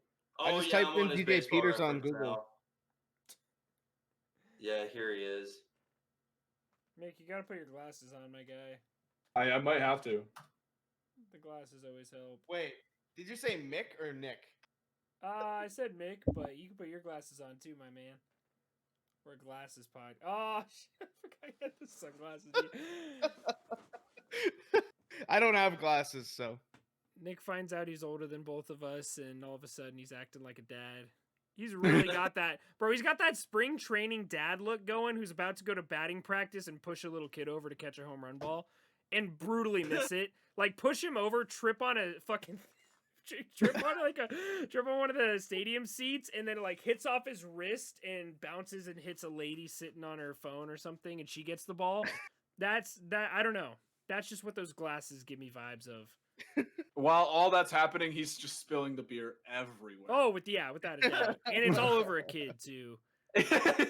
Yeah, the Coors Light, man. Coors Light's the best. It's the best, baby. So Yes, should we sir. even fucking talk about the Dodgers? I just feel like we could spend an entire episode. I was gonna say talking we about should how probably cracked just they go are. over their lineup. I do want to give a I hot mean, take for the yeah. Dodgers' future in that Corey Seager is not a Dodger after this year because they're I going to don't sign think so. Cody Bellinger to a fat extension. I think Cody And Bellinger's Kershaw, their too. main priority, and Gavin Lux needs a spot to play. So Gavin Lux might not even play. At least he might not start this year. So, Corey Seager moves on to bigger and better things. Gavin Lux comes up, takes his place, and then Cody Bellinger gets the fat extension along with Mookie Betts. And I don't know what they're going to do with Kershaw. Kershaw will probably sign a team-friendly deal, but I think he'll probably think he'll sign be a a 4-year Dodger. deal. I Yeah. think he'll sign a 4-year deal because he's 32 or 33, I think. Yep. That's kind of wild that he's still that young a little bit. Yeah. I feel like he's been in the bigs Yeah. for 15 years now. He actually Yeah, it's might have crazy. been in the bigs He for came up 15 years at now. 20, yeah. so I think he's Kershaw been in the was bigs for super 12 or young. 13 years. 12. That's So crazy. yeah, he's 32. It's ridiculous. Yeah, so I think he'll definitely get a smaller deal, but he'll definitely be a Dodger for the rest of his life. I can't see him Yeah. playing anywhere else. I can't see it. That's like Tom Brady on the Buccaneers type stuff, honestly. Yeah, I'm sure. Hey, it happened. Yeah. The Angels, well, he probably won't even hit the free agent market. They'll probably sign him before the season's over. But if he does, teams like the Angels, who have Albert Pujols' fat-ass contract coming off the books, the Yankees always just throw money at people. All sorts of other teams are going to be throwing money at him. So he'll get bigger Royals. offers, but I'm sure he'll take a Royals. team-friendly deal to stay with the Dodgers. On the Corey Yeah. Seager front, I'm going to completely disagree with you there. the Dodgers just seem like one of those teams that they don't let their homegrown stars go, especially now. Like with Bellinger, I mean, they signed Mookie Betts that fat extension after they got him finally. I don't see the Dodgers letting him go. It doesn't matter what the price tag is. But like, where do you get that idea from? What homegrown stars have they locked down besides Clayton Kershaw? I mean, Bellinger, like you said, is going to be going to. Yeah, I would agree Bellinger, but I don't think Seager. And realistically speaking, think of all the stars that were homegrown that left and had big careers with other teams. Like, what's his fucking name? The third baseman Adrian Beltre was a homegrown guy. I'm pretty sure Gary Sheffield was a Dodger, right? And he left to go be great somewhere else. I don't think he came up with the Dodgers though. Didn't he? Let me say this: I think the Dodgers are an extremely.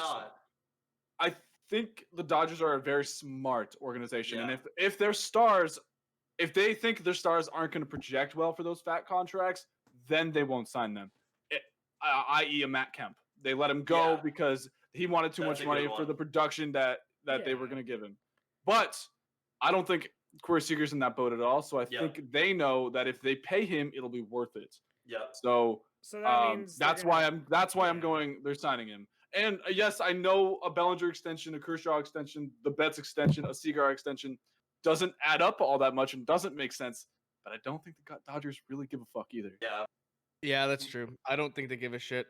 But at the same time, it's hard for me to keep all three of them, especially because they're going to want to keep Kershaw because he's been one of the best pitchers, arguably of all time, one of the best left-handed pitchers of all time. And they're going to want to keep Bellinger too because he's been a great player the last couple of years. And I don't think they let Seager walk. I think they'll keep him maybe for a shorter deal, or trade him. Seager will get a 10+ year deal from a team for like probably close to $300 million because he's an elite shortstop at a premium position with a fucking amazing bat. And I think after this year, we're going to be calling him top. He could definitely be a top 5, potentially top 3 shortstop in baseball because he's just that fucking good. He has the potential to be there. I'm not saying he's going to be there with all the other good shortstops in the league, and there's just such a big free agent market. And of the 4 free agents, assuming Lindor gets signed, he's the biggest.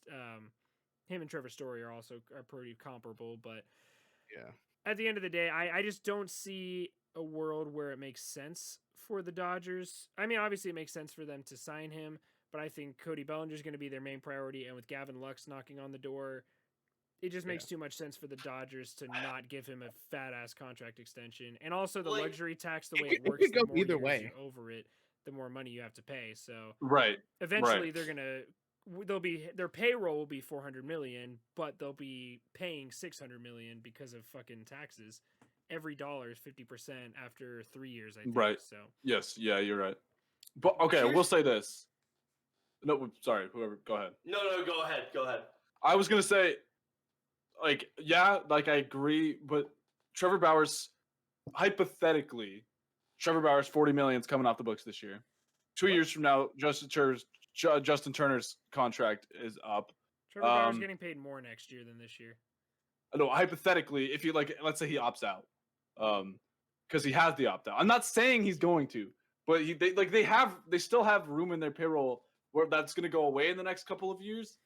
That they'll be able to do that. And I don't know if this I'm not super high on Gavin Lux. I don't know why. I'm just worried that he's not really going to pan out the way everyone thinks he's going to. I hope he does. Sure, prove me wrong, dude, but I'm just worried. I don't know. To me, Gavin Lux, not the same category as Brendan Rodgers, but I don't know why I feel like he's going to have the same career path as that. There's a reason he's not on the Major League roster yet. Yeah. There's definitely got to be a reason. Here's the thing. If I'm the Dodgers, and I don't think the fans would like this. And again, if we're talking about Bellinger, Seager, Kershaw, and you can hypothetically keep 3 long term. It makes the most sense to let Kershaw go out of those 3. I mean, we just talked about how you got 8 options right now. Again, I mean, when you think of the Dodgers, Kershaw is the first guy that most of us think of. He's I don't know. I know he's a pitcher, but to me, he's always been kind of the face of the Dodgers a little bit. But I mean, realistically, Like again, I think they can keep all three. I think they will keep all three. I agree with you, Mick. But like hypothetically, if they could only keep 2 out of the 3, I let Kershaw walk. And your Seager take that you were talking about as well, talking about how he could be like a top 3 or 5 shortstop or whatever. I'm gonna take that to another level. I think that he's gonna pick up right where he left off in the playoffs.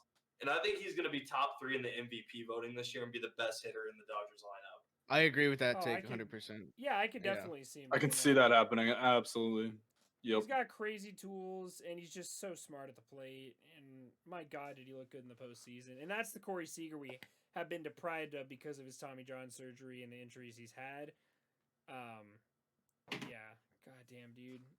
It's more of me being optimistic that the Dodgers could cool the fuck off. But I just think that teams are going to be all over Corey Seager. Obviously the Dodgers have the first crack at him, but if they let he's gonna have such a big contract, is what I'm trying to say here. Because we're gonna agree. Lindor's gonna get about a $300 million contract, probably. Yeah, Trevor he kind of has gonna to get probably 350 plus for Trevor Story. So you got to think if Corey Seager comes out and has a better year than Trevor Story, is it crazy to think that he gets a bigger contract than Tatis? 375, possibly knocking on the door of 400 because that's no. where the league's going. I'm going to say no because, you don't think it's going to happen? I don't think it's going to happen because I think that all these guys, the majority, are going to stay with the Dodgers and essentially take a pay cut, almost like they do in the NBA. I truly think they want to keep these dudes together. They're going to take a pay cut. I think that like the Dodgers have created that culture, and these players that are within that culture see that to the point where they're like, this is where I want to be forever. So if that means taking 40, 30, 20 less $1 million so Belly can get some of that and stay, then yeah, I'll do it. Yeah. Like if I'm Corey Seager, why the fuck am I leaving LA? Yeah. I'm not. Like, yeah. You said if Corey Seager moves on to bigger and better things, physically that is not possible. Yeah, no, it's in not. the best run organization and the best team in baseball. I mean, if you leave the Dodgers, if you're one of these guys, all that tells me is you prefer money over winning. That's all that really tells me. Yeah. Like, unless the Dodgers give you just don't offer you anywhere near your value. Right. Like if the Dodgers came out, if the Dodgers came out 2 years, $30 million for Corey Seager, then obviously he's gonna walk. But it's not gonna happen. But okay, going back to my previous point real quick that I was trying to make, like in the next few seasons, let's say Corey Seager does sign that 9-10 year contract. Within the next 3 seasons, the Dodgers have AJ Pollock's money coming off the books. They have Kershaw's money coming off the books. They have David Price's massive fucking contract coming off the books. And I know they're going to have to pay some guys, but like a guy like Max Muncy isn't going to be there forever because he's a guy like that they kind of found, brought him up for, he's obviously good there, but he's not a guy that they're going to sign to a long-term extension. So eventually that money will go away. Justin Turner's money is going to go away.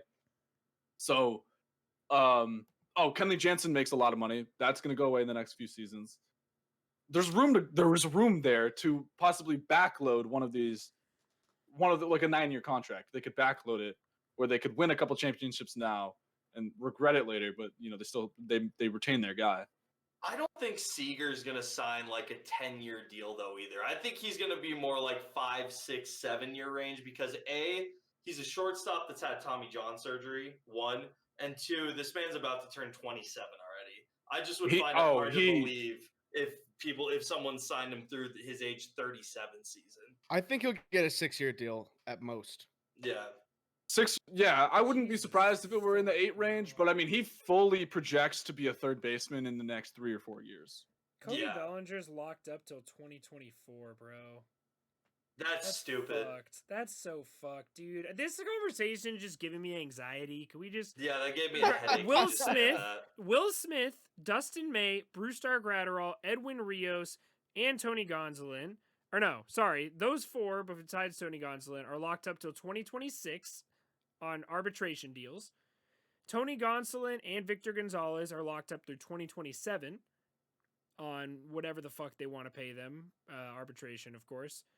And obviously Corey Seager is locked up until next year. And I think that's the only thing that's fucked up. But good God, dude, that's absolutely ridiculous. Oh, Julio Urias is This locked up to organization is 2024. fucking cracked. No, this conversation's giving me anxiety. And when Gavin Lux comes up, he's locked up till like 2030. No, 2028, I think. Oh. But still, that's Oh. God, dude. If you don't get anxiety listening to this, any Major League Baseball fan, especially National It's not a League Dodgers ones, fan. yeah, Yeah. it's concerning. And if you're a Dodgers fan, can you just shut the fuck up? We know you're good. You just shut up, take your rings.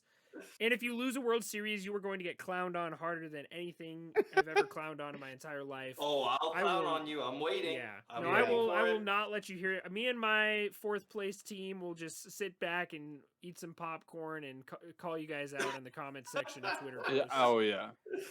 If they make it to 4 out of 5 World Series and lose 3 of them, I mean that's some clown shit right You're there. washed. You're Yeah. trash.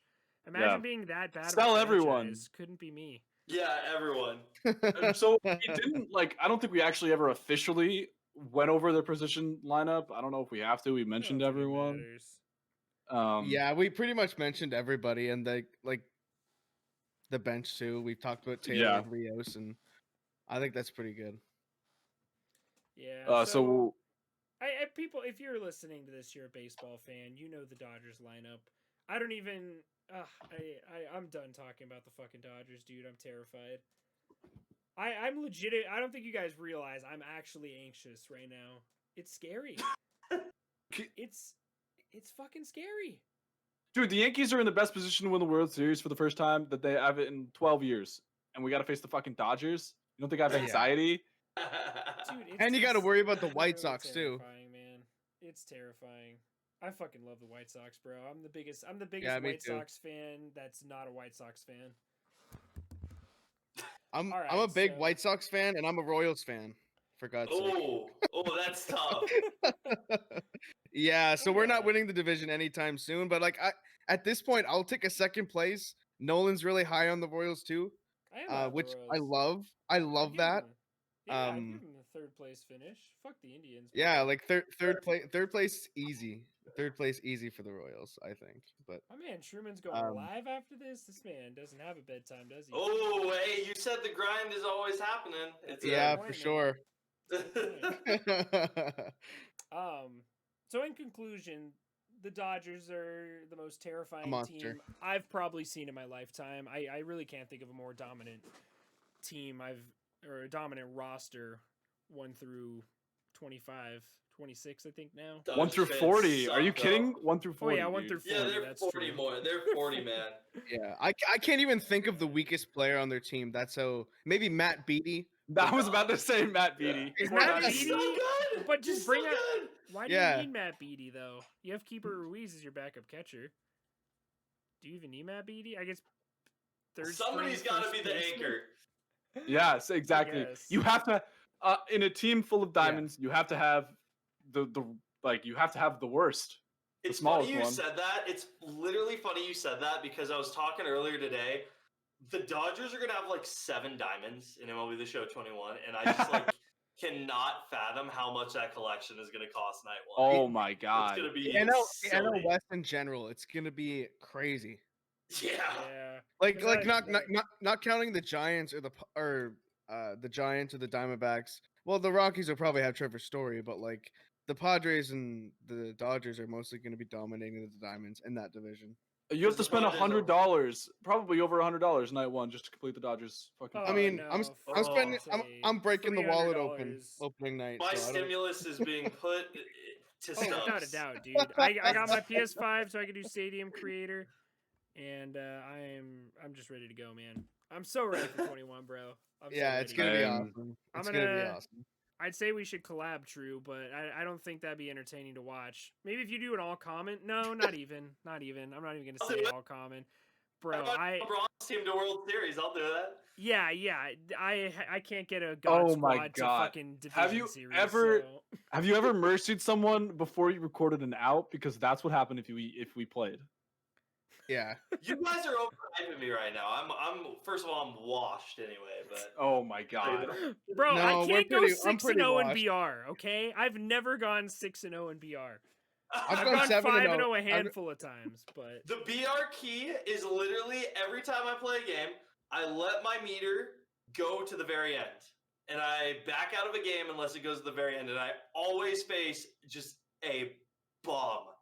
It's just a free 12. He faces me. He faces me. That's what he's saying. No, not even. It's like No, people that go- like, don't know rules of well, baseball. that works Bum. for you. Go- It doesn't work for me. Me, it's the opposite. Yeah, it doesn't work I'm for the me bum either. you face if I let the Yeah. thing go to the end. You're like, oh Doesn't work shit, for me NMR either. Sports for the 3rd time this run? Great.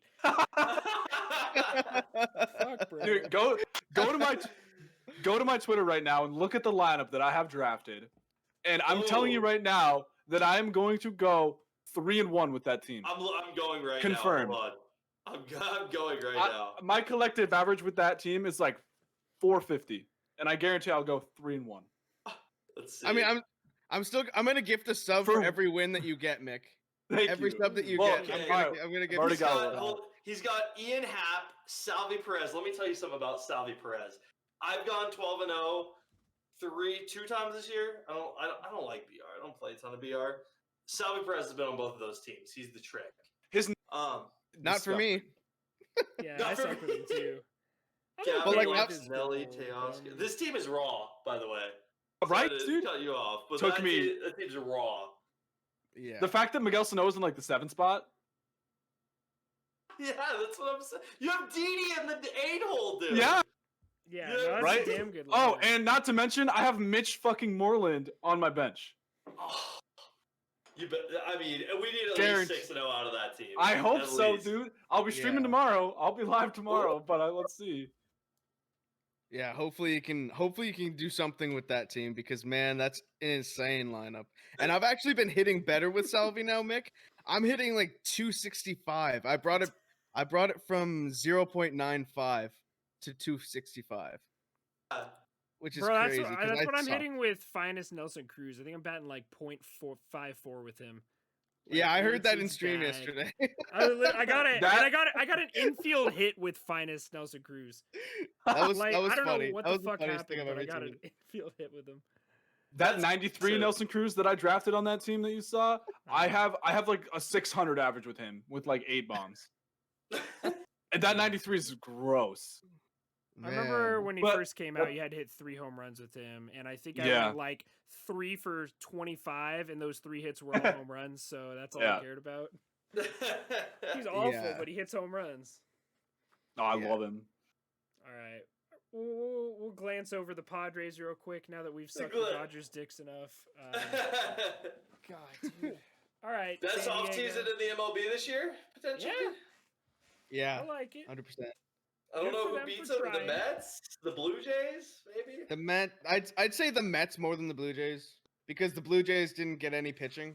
Hey, Royals very underrated offseason. Very Yeah. underrated offseason. Let's go. Yeah, Dude, Carlos we've been Santana's talking good. about the Royals offseason like since the start of this podcast. I feel like we always hype up the Royals and like the moves that they It's make. not bad. It's really Yeah. not a bad offseason at all. They got BR Yeah. God Carlos Santana. So Oh. also on my squad, by the way. Oh. I can't hit shit with Carlos Santana, bro. I'm absolute dog water with him. I hit better with the 88, but I can't hit at all with the silver. I'm bad with But- both of them. Let's see. I feel like a high diamond Santana, if we ever got one, that would be an insanely good card. Especially His since he's a 89 switch is even hitter. good. Oh yeah. He's like face of the franchise or whatever we got early in the year. Oh yeah. If we got like a 97 plus Carlos Santana, that's a switch hitter that can play first That can base play and catcher? catcher. Yeah. That would be insane. He would be Oh. my starting catcher every day. Easily. That would be awesome. So I feel like Yeah. we should talk about the Padres, who in fact Yeah, do enough- not have enough about Carlos the Royals. Santana. Enough about the Royals. I was actually about to like shit on the Padres bullpen a little bit, but It's I don't pretty think you good. can, bro. I No. didn't realize. I There's a don't know lot how of I names missed that you this. don't know that are really good. Well, I didn't. I must have missed this. I didn't know they got Mark Melanson or Keone Kella. I didn't realize either of those two were on I- the Padres. I didn't know that. You know We were that? supposed to talk. Did were we talk supposed to about that? No, we were supposed to talk about that on the pod that one time with the Seabrev, but I think we just got didn't. sidetracked a little bit because I'd written both of those deals down, and they were both like 1.5 mil for like a year. No, I remember And that. that is a steal. Yeah, I those are mean- really good pickups. Those are, I mean, yeah, they might have struggled. Mark Melanson, we've obviously seen the best of him in his career, but I mean, why not? Mark Why Melanson had a not good sign playoff him? series. He had a good playoffs last year with the Braves. He Um, made 2 great catches in the bullpen as well. You can't He forget did. about that. He did. No, Drew Pomeranz was great last year. Emilio Pagan is a solid arm back there. Pierce Johnson is one of those underrated guys I'm talking about. That man, Colorado that man can boy. throw. Yeah, low key. Jose can throw. Castillo. Keone Kela is a former Pirate, so he'll probably be good now. Probably be better now, I should say. He was pretty decent for the Pirates. Tim Hill, I don't know shit about. I'll be completely honest. I've heard the name. I don't. Dude, know shit funky about it. windup. He's got a funky His windup. Funky windup. You Oh, are He's got a legend. really You good are windup. legend. He's one of the best pitchers in BR that you can get. Dan Altavia, I know him from BR just because he has a funny name. Craig Stammen's And- pretty good, and Taylor Williams as well. Matt top of that, bullpen. Strom is pretty underrated too. In, Yeah. And you got 20 Jose Castillo as well. I'm going off Fangraphs. Those, yeah. This is weird because they don't even have on this thing I'm looking at doesn't even have Dinelson Lamet in the rotation, so not the What? greatest. Yeah, I don't know where he is. I don't know if they have him on like the injured list or some shit, but oh yeah, here he is. Oh, apparently he's injured. Huh? Who knew? Matt Strom has only given up 5 earned runs in the last 2 years, albeit it's only 25 in the third innings. But I mean, that's a decent Yeah. lefty out of the bullpen. Yeah, that's not It's bad. a at all. 1-something ERA. So Yeah, and then they have a stacked lineup, of course, too, with Tatis. with a who's- stacked rotation. Yeah. Yeah, Oh yeah, the I didn't even say the rotation. rotation, of course. You Darvish, I'd say. I don't know. People say Blake Snell's their ace. I think it's you Darvish. I think it's Darvish. I think it's Yeah. Darvish. Darvish. So Darvish, Snell, I'd say Lamet would be their number 3, but he has potential to be an ace as well. Joe Musgrove is a guy who the analytics say should be great, but hasn't been. And Chris Paddock, of course, has had flashes of being dominant. And then, not to mention Mackenzie Gore chilling in the minor leagues, waiting to be one of the better pitchers in baseball. So Forgot about Not to him. mention, not going to pitch in 21. Mike Clevenger I mean, he'll be come back for Oh 22. my god, I forgot about him too. Holy hell. Yeah. And Yep. and you got the top prospects, lefty Mackenzie Gore, and you got Ryan Weathers as well. Yep. yeah, Still I not think- as good as the Dodgers, which is insane. Yeah, Yeah. exactly. No, this should be a Yeah. good enough team to, be a World Series favorite, but they're just not even holding a candle to the Dodgers. They're not. It's so sad. I they're think not they're a even gonna wild win their card division. They're a wild card spot with the Mets. That's my prediction. That's also Yeah. my Oh, prediction. without a doubt. That's what They'll make sucks the about playoffs. being a fan of an NL team that's not one of the favorites right now. There's no hope. There's no light at the end of the tunnel because you're not making a wild card spot with these two teams running around. Between the Mets, the Braves, and the Padres, two of those teams are going to be in the wild card spot. Have to pick up the Pirates hat. Oh my god. Yeah, it's going to be a dogfight with the Pirates in that wild card spot too. So very off topic. I'm just curious. So Mets wild card spot. Are y'all thinking the Braves then win the NL East? I'm just totally Absolutely. curious. Yep. Okay, yeah, Yep. that's I nice too. So I have the Mets winning the NL East just because of depth. I'm very worried about the Braves lineup. If anybody, God forbid, gets hurt, I don't think they have the lineup to recover from that. If everyone stays mean, you got healthy Pablo. and- You got Pablo. if everyone stays healthy, they're Backup great, I agree. catcher, 40-year-old Pablo Yeah. Sandoval. And I- did they get Jake Lamb as well? Rake Lamb, baby. Yes, sir. Rake Lamb, baby. Lamb. Yeah, so I don't know. I think the Mets have a better chance. They're a more complete team, but the Braves' starting lineup is better, and their starting rotation is comparable with the exception of Jacob deGrom. And once Syndergaard gets back, the Mets will have a lights-out rotation. So I'm high Yeah. on them. I have the Mets winning the division. The Braves is a wild card team. But I think the Braves I are mean, you not can't- too far away from falling off. You can't go wrong with either of those picks, though. You really can't. Yeah, you can. I think it's going to be within 3 games. Whoever Yeah. wins that division. I mean, we've talked. We obviously we did our NL East predictions with Scuffy, so we talked about it a lot. But I'm gonna because you said the thing about the lineup. I talked about this in my YouTube video today. Shameless plug. Yeah. The Braves rotation is stupid underrated, and I don't know why. Mike I Soroka's don't know why insane. people don't give them the credit they deserve. With Soroka, Morton, Freed, Ian Anderson, Bryce Wilson, they signed Drew Smiley. I don't know why, but they have him. Like, Yeah. like it's ridiculous. Even if they get an injury in the lineup, they're not going to give up any fucking runs, so it doesn't matter. No, it's a very good rotation, but like I said, it's just you're a Yankees fan, bro. You know all about this. A few injuries, man, and that team goes from being the disgustingly injury riddled Yankees team win 103 games. Yeah, I'm aware, but you guys were a hell of a lot deeper. Not even in the same conversation of as shallow as the fucking Braves are, bro. You guys had so many good players on the bench.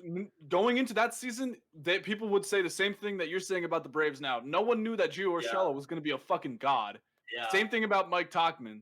Like those guys, Mike Ford even had a good year that year. Like no one knew those guys had that potential. That was just like kind of lucky. Yeah, but you guys had young guys who had like a chance. I don't know. I don't see the guys on the Braves bench having a chance to do that though.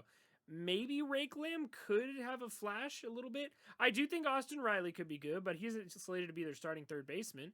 Pablo Sandoval's best years are definitely behind them. That's not really much of a question. And I honestly don't think I could name another person on that bench. And of course, we're assuming Christian Pache is going to be elite. Charlie Colbert. The Braves have the resources. I mean, one, they're still free agents out there. Two, the Dodgers have not the Dodgers. The Braves have the pieces to go out and like get a bat if they needed to at the trade deadline. I don't know who it would be, but they could. I'd definitely like to see that. I could see it most likely being at third base if they needed one. I was about to say Edwin Rios. Should they trade for Edwin Rios? That'd be a perfect. Ooh. But Edwin Rios isn't available. Why am I not a GM? Why am I actively not a GM right now? Why aren't we all GMs? Facts. I'm trying to look at free agents that are still available. I'm just curious for the Edwin Braves. Encarnacion's available, but he can't really play. Marwin Gonzalez signed yet? Don't sign Marwin. Oh yes, he's on the Red Sox. Yeah, he is on the Red Sox. Actually, Michael Franco just signed with the Orioles today. Yep. I believe on a 1-year deal. Yep. So they got their third baseman replacing Renato Nunez. I think he went to the Tigers. He went to the Tigers. Yeah. Brad Miller, free agent still? No, he's on the Phillies. He signed with the Phillies for 1 year. Puig? Puig, they could sign Puig. Yeah. They tried to last year, and then he got the COVID. Yeah, apparently there's some issues around Puig. I think it's domestic violence or something. I'm not really sure what the. They're allegations, but it looks pretty fucking bad for him. It's not. It's not a good situation. Yeah, that's why he hasn't signed yet. He's a good ball player. He hasn't played a major league. He didn't even play in 2020, so he almost got signed by the Braves, didn't he? He got signed by the Braves, pending a physical, and then before that happened, he got COVID. Yeah. And I think Odorizzi signed with the Astros. I don't think we never talked about that on the pod. No, it happened like a week ago. Yeah. Is Jerko still a free agent? I think so. I think so. Yeah, we never talked about them all on the Brewers. Not a ton of names out there anymore. Look, there's a lot of guys that signed in Korea. Eric Thames, Justin Smoke. Yep. Tanaka in Japan. Damn. Yeah. That's depressing. Well, I'm sorry, man. Speaking of not giving up runs, not that we're talking about it, but at one point I said that the Padres aren't going to give up. Yeah, thank you. They're not going to give up any runs with that rotation and bullpen. Yeah. I mean, it's disgusting. And I agree that going into the season, Darvish is going to be their number one, their ace. But I think Blake Snell projects higher. He might have the better year. I mean, I saw Blake Snell have just that disgusting 2018 season when he won the Cy Young. So I think that Blake Snell has a higher ceiling than Darvish, but I agree that he's their ace right now. My personal favorite is actually Lamet. Lamet's my favorite pitcher in this rotation. Lamet might have the highest ceiling in that rotation, which is nuts. Yeah, he has an injury history though, so it's. I'm really high on Lamet too. So. Yeah, they're gonna be a fun team to watch. They're just gonna have to lose a lot of games to the Dodgers this year. It's it's a tough situation. Fun to watch though. Padres fan, especially with Tatis in the fucking lineup, man. I mean, it's exciting to be a Padres fan for sure. whether you Oh, win the division yeah. or not. Yeah. You're I mean, Like, if you're you're gonna the make the like, playoffs. if the Padres fans haven't started a petition to just take their team and move it to somewhere in the Central, like they have to, honestly. right? Because if they were in the Central, we'd be talking about them winning 105 games, like easily. Mm-hmm. Well, again, what I like about the Padres, we talked about it a little with the Dodgers, that just the fact that they spent, even though they Mhm. know that the Dodgers are what they are, like teams have had tendencies to just be like, oh, well, the Dodgers are that. Why spend now while they're raw? Let's just not compete. No, they went out and got pieces to build around their young core, Tatis, Machado, all those guys. And props to them for spending. Props to them for Yeah. that. Yeah, I love the teams that spend the money because that's what you got to do. That's what I think baseball should be about. Yep. That you should spend your money to get the best players available, whether it's on the trade market, whether it's on free agency. I think that owners should do their absolute best to get the better players on their teams Right. to try and make a playoff run. Because that's what it's all about. And next we'll Yeah. talk about service time. Now that the spending Yeah. issue is starting to resolve slightly. My God. Yeah. Let's Yeah. look at Now I'm all triggered. looking at their fucking lineup though. Speaking of spending, we have Trent Grisham, Fernando Tatis Jr., Manny Machado, Eric Hosmer, Tommy Pham, Will Myers, Jake Cronenworth. Victor Caratini is who I see as their starting catcher. Do they still have Austin Nola? Yeah, Yeah. it's definitely Austin Nola will Nola. be their Yeah, Yeah, Nola. like I said, this website's kind of fucked. Fangraphs is good for a lot of things, not for starting lineups. And then Ha-Seong Kim, and they also signed Jerkson Profar to a little bit too much money to play on the bench, but you know what? We'll take spending money. We like that. Positive things. And then this is reading Jorge Mateo. I'm sure there's some bench guys I'm missing, but you guys can fill me in on those. Mateo will be there. Yeah, Yeah. he's their speed guy. Fucking Profar. love Ha-Seong Kim going into this season. Man can fucking rake, dude. I don't know if you've seen his highlight tapes, but the ball just flies off his bat, and he's slated as a middle infielder. He'll probably be moving all over the place between probably left field, second base, with Jake Cronenworth and whoever their third outfielder is. Is he a Tommy older guy that they signed from overseas? I totally don't even know who that is. I No, have from no clue who that Korea. is. They signed Yeah, him they this gave him year. He's 25. He's 25. Oh, that's not bad for an He's a- overseas guy. Like, I mean, Oh, Ichiro dude. came over when he was what, like 29, 30? Yeah. No, this man can fucking rake. If you want to see, just have some fun, just go on YouTube and look up Ha-Seong Kim. This man, This guy's a monster. Yeah, and he's a very good fit for the Padres. He has that kind of, the personality to match kind of with Tatis. Him and Tatis up the middle would be a very exciting duo to watch. So I honestly think Jake Cronenworth might end up playing left field unless Ha-Seong Kim gets off to a really slow start offensively.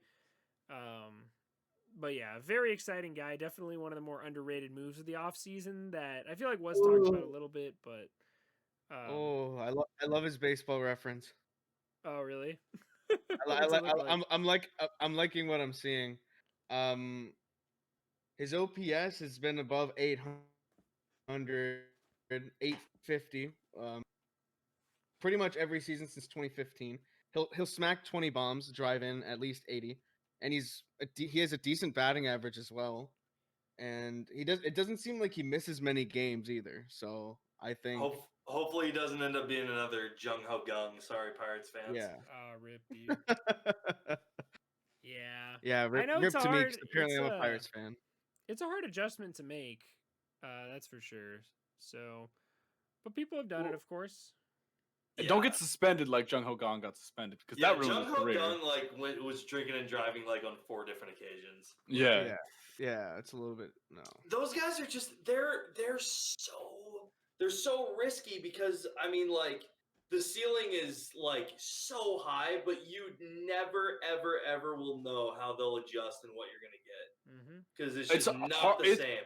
Way harder for hitters to come over from the Asian leagues than it is for pitchers. 100%. Way more pitchers there's really 2 good hitters that have ever come from the Asian leagues, and that's Ichiro and Hideki Matsui. By far the best 2 hitters that have come over. Well, we saw it So recently kidding. with what was his name, Kikuchi, who just fucking You sucked take- last year for the. Yeah. Well, Reds. but like there are good, He- like there are tons of good yeah. pitchers though. Yeah, I mean Tanaka. Shohei's hit a pretty damn good coming over from Japan. Shohei's just a freak of nature. Yeah, He's I'm insane. trying to think who else has been I mean, Kong was good for a second, wasn't he? Oh, Like, second. offensively? Yeah. Yeah, he was good for a little bit. Obviously, he fell off the table completely, but that was more off the field shit than on the field. Byung Ho Park was the guy I was trying to think of. He came Yeah. over. He hit like 60 bombs in Korea. Came over for the Twins. Sorry, Twins fans, and just was bad. I probably just gave them really bad flashbacks. Wait. Hold on a second. Are there any Twins fans out there? I know a few. Oh, I'm a Vikings Oh. fan, so if I know my Vikings fans are usually Twins fans. I just think of Thune when you say that. Thune. Oh, yeah, I guess. Yeah, I forgot about that. Daeho Thune, Lee though. was not very great either. He was good for like a year, and that was it. I thought you were talking about Dave for like the streamer. The streamer day. Yeah, I didn't me even think too. about that when I said it. Daeho I didn't Lee. even think about that. Yeah, I thought the I same thought you thing. were like making a meme out of it. What the fuck? Wait, there's totally a guy with that name. Yeah, Daeho Lee. Yeah, Yeah. yeah. hilarious. He was supposed to be like hit a bunch of bombs and just didn't. Yeah, I mean, this so- Padres. I think, like talking about spending money, the Padres saw when Tatis was gonna like blossom into this star, and like they just built the team around him magnificently. They signed Hosmer and Machado, traded for Grisham, got Will Myers, like all these guys a few years ago, but like it all just worked out so well for them all to like be in this prime at the same time. How the hell So, do you I spell mean, this props guy's to them. name? I want to look up this guy's stats right now. Oh, never mind. I got it. Can I give a super hot take that I truly hope I'm wrong on? I honestly hope I'm wrong on this take. I think when we look back on Fernando Tatis Jr.'s career, the word that's gonna come to mind is overrated.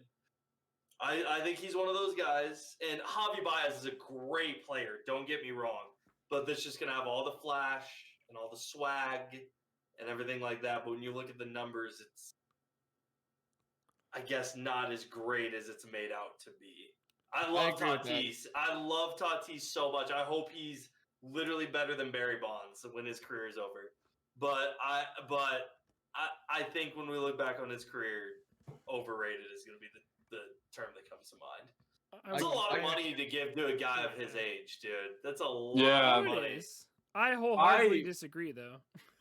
That's I hope I'm wrong. I Yeah. want the I'm- disagreements. I hope I'm wrong. I'm totally in the same boat as you. I'm not convinced that it's going to be overrated, but I'm worried that it's not going to work out. But Tatis, Yeah. just please fucking prove me wrong, man. Yeah, please no. prove me wrong. I Well- love him tagging up on balls at shortstop. I Oh, love dude, that that's so shit. much I fun. love that shit. Please prove me wrong. No, I'm not. Please.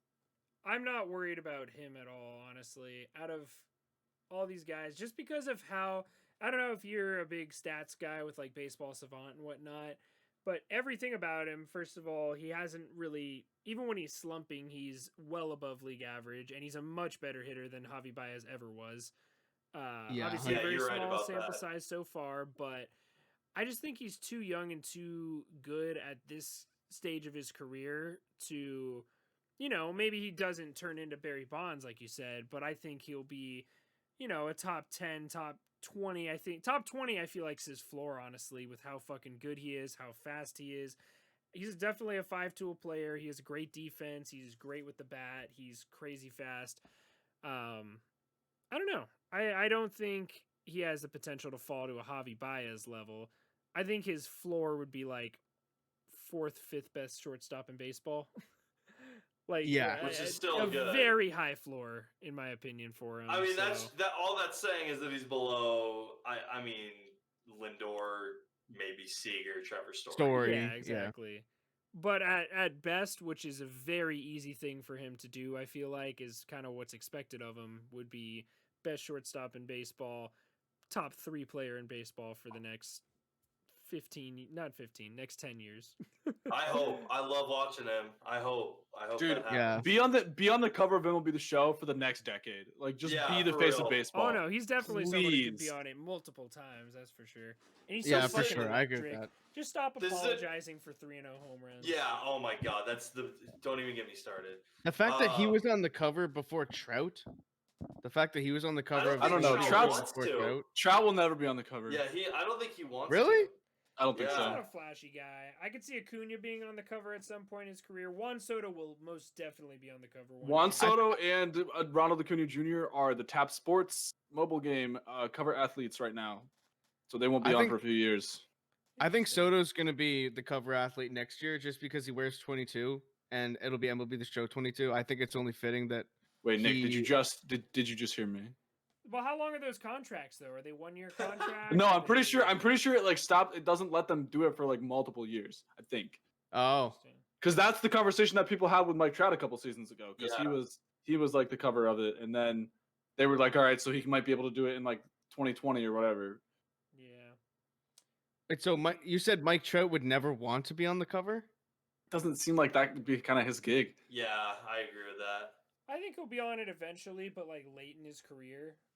You know, maybe like. I think Juan Soto is definitely a good candidate. I'm gonna give you a very random, real quick. This is a discussion for another day, but when we're looking back on Juan Soto's career, I think he's gonna be the best hitter since Barry Bonds that we've seen. Yeah, I agree. I I'm high on I'm not disagreeing with you. He's stupid when you dive into his numbers. It's actually like stupid.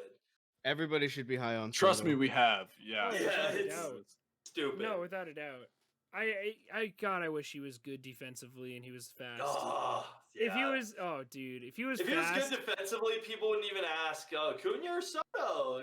I still think Soto. I would still take Soto over Acuna right I now. would take Yeah. Soto. I'd take Soto over Acuna too. Yeah. But if I'd he was take good on Acuna defense, that just wouldn't even be a because Acuna discussion. could go 40 and 40, potentially 50 Yep. and 50. Yeah, and I want to you're see right. that. But And take Yeah. elite defense. if you're talking, yeah, but it's not even close with the bat, though. It's not even close with the bat. Nobody has the plate discipline that Soto has at fucking 22 years old. That is ridiculous. Even guys like Tatis are still striking out a ton. They have hit the ball really hard, but Juan Soto's got the plate discipline. He's got the contact. He's got the power. He hits to all fields. There's no hole in his game, and nobody does that at their age. Mike Trout has No. taken years to develop into a guy who can hit to all fields, and And he he still still has strikes out a shit ton. he does, yeah. It's, Do we think that when we're looking back on Soto's career, you know, as Pujols ages out of MLB and everyone's like he lied about his age, do we think we're gonna say that about Juan Soto in No. 20 years? You I don't think he's think- lying about his age? I don't No. think that shit happens quite as much as it used to back when Pujols was coming up.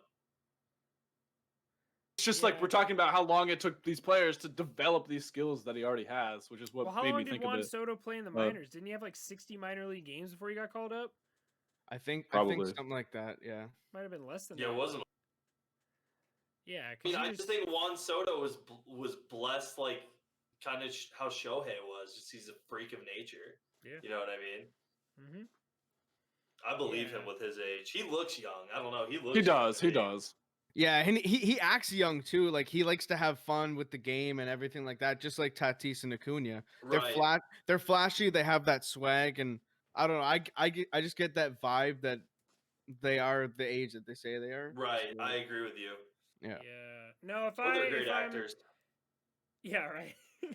No, if I'm going into 2021 and I don't have a favorite team yet, or I'm just trying to watch some baseball, you want to watch Nationals games, you want to watch Braves games, you want to watch Yeah. Padres games. Those are the three, and you know which players I'm talking about. Those are the three most exciting players to watch in baseball. Are there better teams? Yeah, but those are the three teams you're gonna. Maybe the Mets, I guess. Lindor's a very fun guy to watch as well, but Yeah. Bobby Witt Jr. Bobby he ain't Witt up Jr. yet. Give me a year. 2022. Yes, give me the Royals in 2022. 100%. He Just- is so freaking cracked. bro. Just turning on a Nationals game is it's much watch TV anytime those guys are playing. And if we could get Yeah. to a point where every team in baseball has a kind of spark plug like that, even if they're not as good as these guys are, just having that energy on the team is so underrated. It really helps. Like and it your makes Brian baseball- Hayes with the Pirates. Yeah, and like one of the reasons that you see sports like football popping off in basketball. Basketball, somebody like sinks a three, they do some weird ass celebration, they look at the camera, they're like, "Look at me, I'm the fucking man." Baseball, you haven't really seen that maybe since the steroid era, and even in the steroid era, it wasn't that crazy. It was more just like, "Holy shit, how far did that ball go?" Now Yeah. we're seeing Tatis Jr. hit a grand slam 3-0 and fucking fling that bat to the moon, or Trent Grisham hit a home run off Clayton Kershaw and flip his bat I in have the a first bat in inning. here? No. Get the ball out of the water. Yeah, that's you the know, kind you of shit we know. need. That's the kind of shit we need, and we're starting to see Exactly. it, man. Baseball, it's getting so exciting now. I love it. It is. I completely Yeah. agree. Speaking of water, flawless transition. McCovey Cove. Should we talk about the Giants? Yeah, we got to get going here, man. I got work in like 6 hours. Yeah. The Giants. The one thing I want to say about the Giants, they should rename their team name from the Giants to just the San Francisco Retirement Home, because looking at this roster, it's just the most washed players I can possibly think of. Buster Posey, former great player. Brandon Belt, former great player. Brandon Belt's Crawford. cracked. Brandon Belt is the cracked. best. He's the I best. heard you first guys baseman. talking about Brandon Belt. I don't know what the meme is there yet, but I'll figure it out. I will But I DM mean, you my stats with him. in the show. Please. I will, Oh, dude, I he's will do- good. He's damn good. No, I suck I at have MLB. Belt.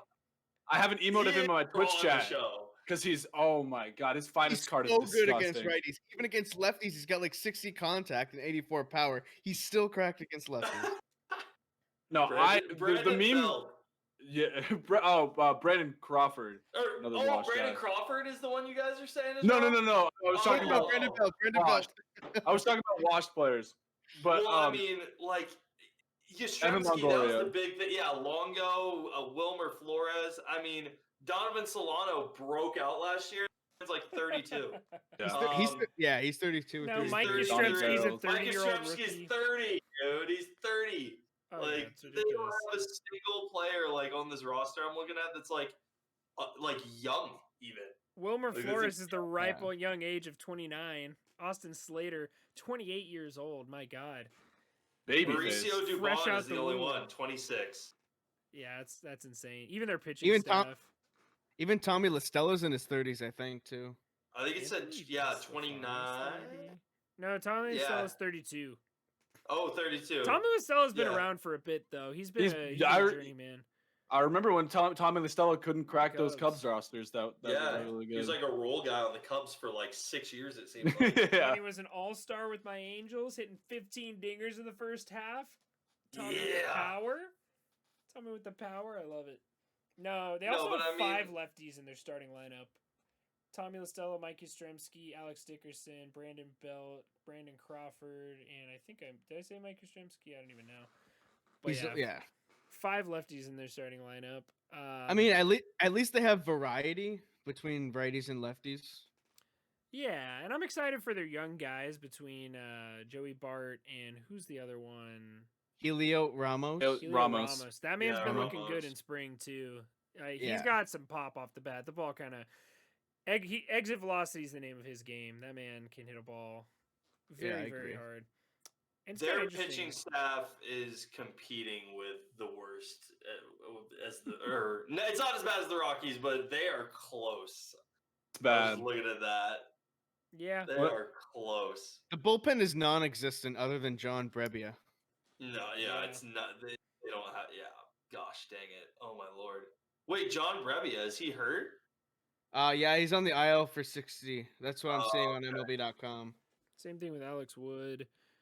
who Yeah. the fuck Like is- Jake McGee, Wandy Peralta, Tyler Rogers. Yeah. Oh, I forgot about Jake this is McGee. an He's old not on fucking here. team. You're If not there's wrong, one, dude. if there's one guy that I want to be fucking amazing on the Giants, it's Tyler Rogers. Give Yeah. me at least a silver Tyler Rogers, Yes. please. Another Colorado boy. Tyler Just be good, Rogers. Tyler Rogers. Give me your funky ass. He was my toxic created players windup because like just how funky it is. Give me silver Tyler Rogers for BR, please. All common pitching staff YouTube video and Tyler Rogers like diced. I think he struck out Oh, the side yeah. of his inning. Yeah. But yeah, the Giants. I mean, they're gonna be the basement dwellers with the Rockies. They also I have think 5 they'll be a little lefties bit in their, better, in their but- bullpen. the fuck, bro? Yeah, they have a ton of lefties. This They is the love weirdest lefties. roster I've ever seen. Aaron Sanchez is still in the MLB. I didn't know that. Somehow. Anthony DeSclafani is 30 years old. I feel like he got in the league 2 years ago. Johnny Cueto used to be good, but he's 35. My man. Kevin Gausman This actually had a just- pretty good year last year, but yeah, This roster- team to me just looks like a team that they should have blown up after that last World Series title. Thank you. It doesn't make sense. Yeah, they need it to doesn't blow make up. sense. Like, why do you need an old Buster Posey? Why do you need an old Evan Longoria? All of them. They should have Why all did- been traded yeah. off as assets. But now they're Why stuck did with they- the retirement home. Why did they sign Tommy La Stella if they're not going to compete? Was it just for fun? Did he just want to live in Yeah, I San don't know. Francisco? And I he needed think a place so. to play? So like the Needed a case for job. the case for like these bottom feeder teams to sign guys is just like put a decent enough product on the field for their fans, like show the fans that they're willing to spend some money, like just like that's like what they're doing with signing Tommy La Stella. Just like, I almost feel like that's, I don't know. I mean, maybe we just understand baseball more than like, obviously more than casuals, but like, I just feel like that's such a, like, I'd almost rather them not. I mean, they're not going to compete, so like, why do we need Tommy La Stella? I You mean, know, agree like- with you, but the casual fan probably wouldn't. yeah. I mean, they're probably just trying to keep their fans somewhat happy because they know they're not Dude, I can't take you seriously. because they know they're not going to compete within the next 5 to 10 years with the Dodgers and the Padres. So they're trying to keep their fans happy somewhat. If you're a Giant, Bro, you're not happy. You won 3 fucking championships less than a if decade they're ago. going back Giants on. fans bitch, they can fuck off. Yeah, That's I what's hate- so funny to me about all this. I hate the Dodgers have Giants. always been like winning the divisions, and the Giants are the ones with 3 World Series titles. I hate Yeah. the Giants. So funny, out of the wild card spot every year. It's funny. yeah, no, they have Justin Bohr in their AAA system. give Justin me Bohr. Justin Bohr. Bro, Give me Justin all the Bohr Bohr is highlights. not on their major league roster right now. No, Are you he's in kidding their- I think me? he just got a. I AAA. think he got a minor league invite, didn't he? Because he came back. Didn't he go to Japan or Korea? One of the two to play. So he was over there for a Yep. bit. Yeah, he was there for Yeah. like 2 years. I think it was just Dude, last year. Bro, You the have amount Darren of Ruff on your roster over Dude, Justin Bohr right now. Excuse me. dude, so the amount of like scared I am of the Dodgers, I am disgusted by the Giants roster. If that makes sense. Like 1 through 9, I'm just like bad taste in my mouth. All like, there's just no bright spot understand that. here. I feel I like. It's get like, that. how did they let this team happen almost? Like, Yeah. how did they allow this It doesn't roster make to sense. come together? And it's not like let's look at the Pirates roster as an example. I'm pretty sure the average age on that roster is probably like 20, right? It's probably Which is like fine. 15. That's fine. Yes, Yeah. I'd exactly. rather have that than I 33 is the average age. on I the team. like what the Pirates are doing more than I like what the Giants are doing. Yeah. The Pirates have a direction. Yeah, 'cause this where year does just the gonna be Giants go pointless. from here? Like, what do they do? Just wait for all these guys to retire and then just hope your draft picks are good? I mean, They these just- guys aren't assets anymore for trade value. Yeah, and they just won't have anybody except for like Joey Bart coming up and Yeah. Ramos. Yeah. I mean, they really only have for assets like Belt and who was the other guy we mentioned? Oh, Kevin Gausman. I would love Belt on the Royals. So the Pirates Please. aren't as young as I thought, but the average age I'd say is probably like 27 or so, which is pretty good. They only have a few guys over 30. I just can't justify if you're not going to compete, you can't have 23 out of your 25 man roster being over 30 years old. If you're not going to be Great. competitive, it's fine if they're all like solid in the middle of their prime guys so you can run it back for a World Series push, but this is not it. This is not it. No. You're right. It is the Just- retirement home right now. I It want literally is. I want them to trade like everyone, but I just need more Brandon Belt bombs. Give me another Brandon Belt finals card. No, the best But case the- scenario for this team Yeah. is for a guy like Brandon Belt to pop off and have a little bit of trade value at the deadline so they can get at Yeah. least some 20-year-old who could hopefully do some. Oh shit, Keenan Middleton's in against the Angels. Oh, I'm no. sorry. I really That's hope- must watch TV right there. It really is, man. I mean, I know Brandon Crawford and Buster Posey are absolute legends. Buster's one of the best catchers in his prime, possibly of all time, top 10, 15 at least. But I almost feel like it gets to a point where you gotta like just release him. Like literally, like you just like thank you for all you've done. It was a great run. Like I don't know. I don't know. I don't know.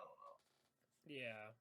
Like Mick was saying, it's to sell tickets. I mean, like Giants fans, they go to see Buster Posey and Brandon Crawford, all those guys that won titles for their city. So, but there's not that many left. Like it's Brandon Crawford, it's Brandon Bell, and they weren't even there for the first one or the first two. You're right. You're like, right. No, the only guy who was there for all three. Yeah, the only guy that's still there from 2010 is Posey. Yeah, you're right. That's true. The first one, right? Yeah. Yeah, exactly. Actually, Belt and Crawford were both on the team in 2011, but they weren't on the active roster during the World Series run. Yeah, you're right. I'm more thinking, I guess, of like Longo and like why. Yeah, for real. I mean, I understand keeping those three, but like they're getting old.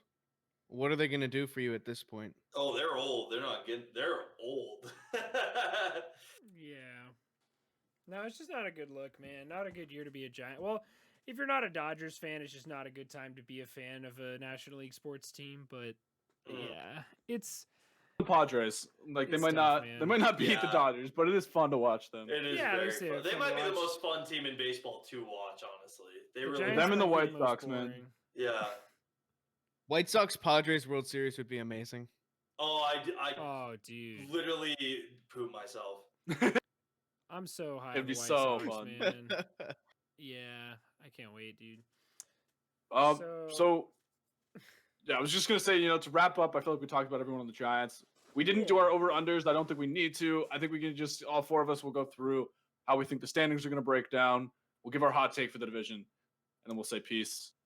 Because it's 1:30 in the morning, Nick time. Yeah. Oh. I think we're all gonna have the exact same projections. I'm not gonna lie.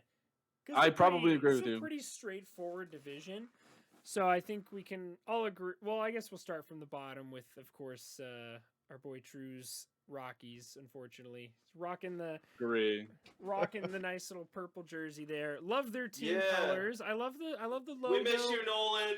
Yeah. We miss you. I miss you too. My name's also Nolan. I don't know if you knew that. Nolan Arenado also went to high school down the street from me. It's a fun fact. Oh, that's sick. So yeah, match out to that. Yeah. Yeah, obviously they're older than me, but we still, I don't know. Our high school and their high school were always the two best, but it's kind of interesting. Cool. Yeah, right? So the Rockies, bottom dwellers kind of thing. It's unfortunate, but we'll see. Honestly, after looking at this Giants squad, they might be giving them a run for their money, but you said that we give hot takes? Is that what you said too? Yeah. All right, well, I'm giving mine right now. Rockies in 4th place. We're beating the Giants. Fuck the Giants. 4th place, no basement in Colorado this year. Feed me this. I need this. Let's go. Let's go. Rockies are a 4th place team confirmed. You heard it here first, everyone. Dude, the hype that you just had for saying the Rockies are a 4th place team is the energy that I need in my life. Thank you. This is Phillies fans, take notes, all right? This is the kind of energy we need for Phillies 4th place. This is the kind of 4th place energy we want to see. My God. I don't know, man. I think my hot take might be the Rockies. No, I think the Rockies will finish just above the Pirates this year. Just above the Pirates. I really hope not. I want Kumar. Yeah, right? No, there's other good options. Whoever that other guy is in the rotation. Jack Leiter's great. Jack Leiter. I want Kumar. Kumar is electric, bro. If I don't know, if I'm a pitching fan, I don't want either of them to go to Colorado. Yeah. Don't waste your career there. That's a good point. Oh my God! If you're one of those guys, you're shitting bricks right now. You're like, you better be at Rockies games rooting hard, man. You should put Dude, on you a are mustache. Put on a mustache. Get like a fake 36-year-old like birth certificate or something, and go pitch for them, and then just lob fastballs down the middle or something. Make sure the Rockies put up like 20 runs a game. Just be like, all right, guys. Yep. Here's a free win. Here's a free win. No, Do you whatever are you can. begging the Giants to suck if you're one of those two No, guys. begging. Begging. Yeah. Yeah, if you could pitch in Safeco. Or what's it called? No, not Safeco. What's it called? It's not called. It's not Oracle. Oracle. It Right. used to be now, called yeah. AT&T. Now it's Oracle. Getting my cellular providers mixed up. Yeah, Safeco is now T-Mobile. Yeah, I don't even know what the fuck Yeah. Oracle does. What is Oracle? It sounds like a glasses No, I I don't making think know. it's company. an internet provider or something. They sound like they make glasses. I don't know. Yeah, I Doesn't think the sound same like- thing. Does it sound like it? Anyways, They make These glasses. yes, Yeah. sir. Would you like to announce our 4th place team here, Nick? Assuming we're all in agreement. What's up for? I'd say the Drew? Giants. Giants. I'd say the Giants. Giants, 4th place. Giants are 4th place team.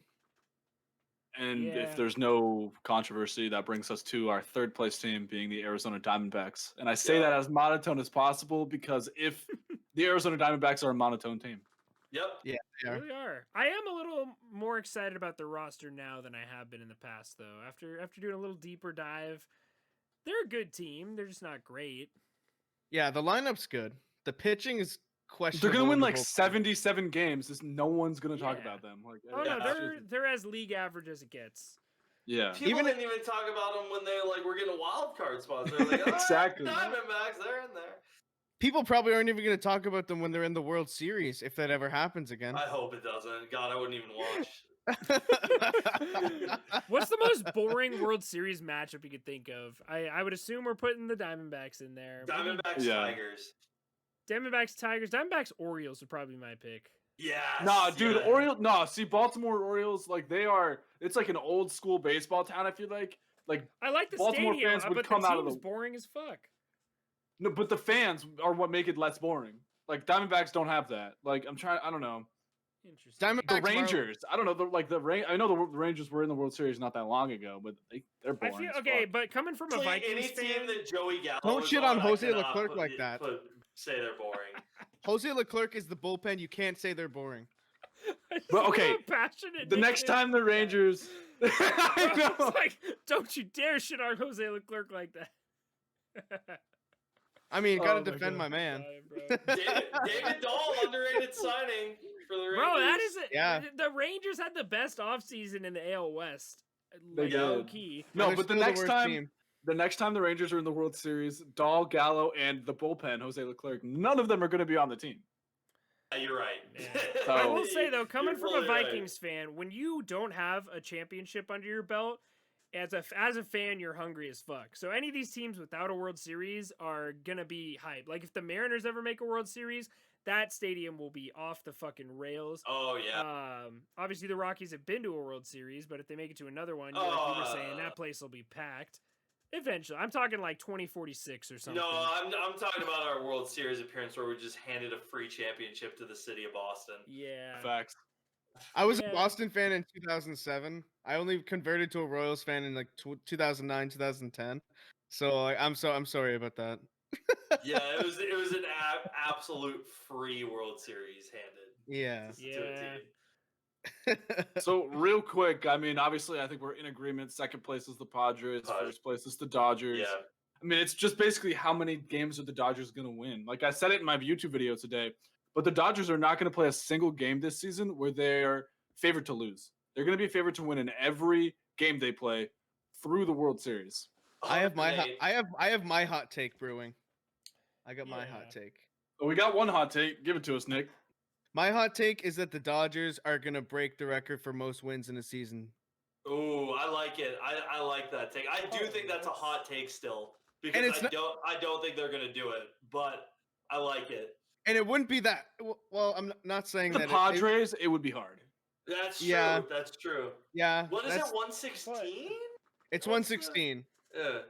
So the only thing No, that at would the really end be of the stopping day, the Dodgers though- is the Padres. Like I said, this is the best team I've seen in my lifetime, without a doubt. I can't even think of a 100%. team that's comparable. Maybe those early 2000s Yankees teams I feel like weren't even as stacked as this.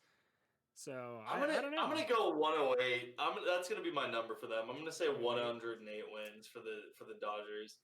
I hate how pussy these fucking these projections are for every team.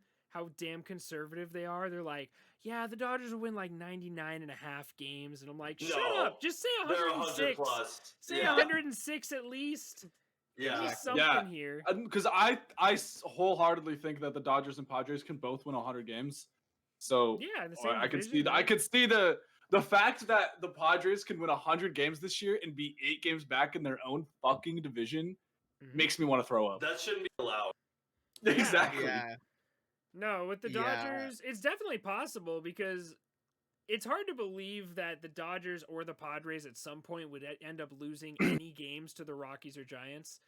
The Diamondbacks will probably split some series, probably not win any like full length series or anything, but at the end of the day, it's definitely a possibility we see 200 win teams in the same division, and that's going to be very exciting to watch. But that makes me really hyped. Are we for sure in agreement, obviously, then that the Padres will be a wild card team? Obviously, I feel like that's kind of a no-brainer. I think they're honestly, I think they're the second best team in the National League. Yeah. It's just unfortunate they're in the same. They're in the NL West. Yeah, and the problem is, like, I've heard a lot of people talk about this lately. The first time I talked about it was with Scuffy last time. In a one-game playoff series against the Mets, Jacob deGrom going up against any of those teams, they might have a one-and-done playoff run. They might. They really might. 100-plus win team with a first round, well, not even a first round, a first game exit. Like, one done. They need to get the hell rid of that in baseball. They need a best-of-3 series for wild card. Yeah, I'm fine with Yeah, that. I agree with that. They need a best-of-3.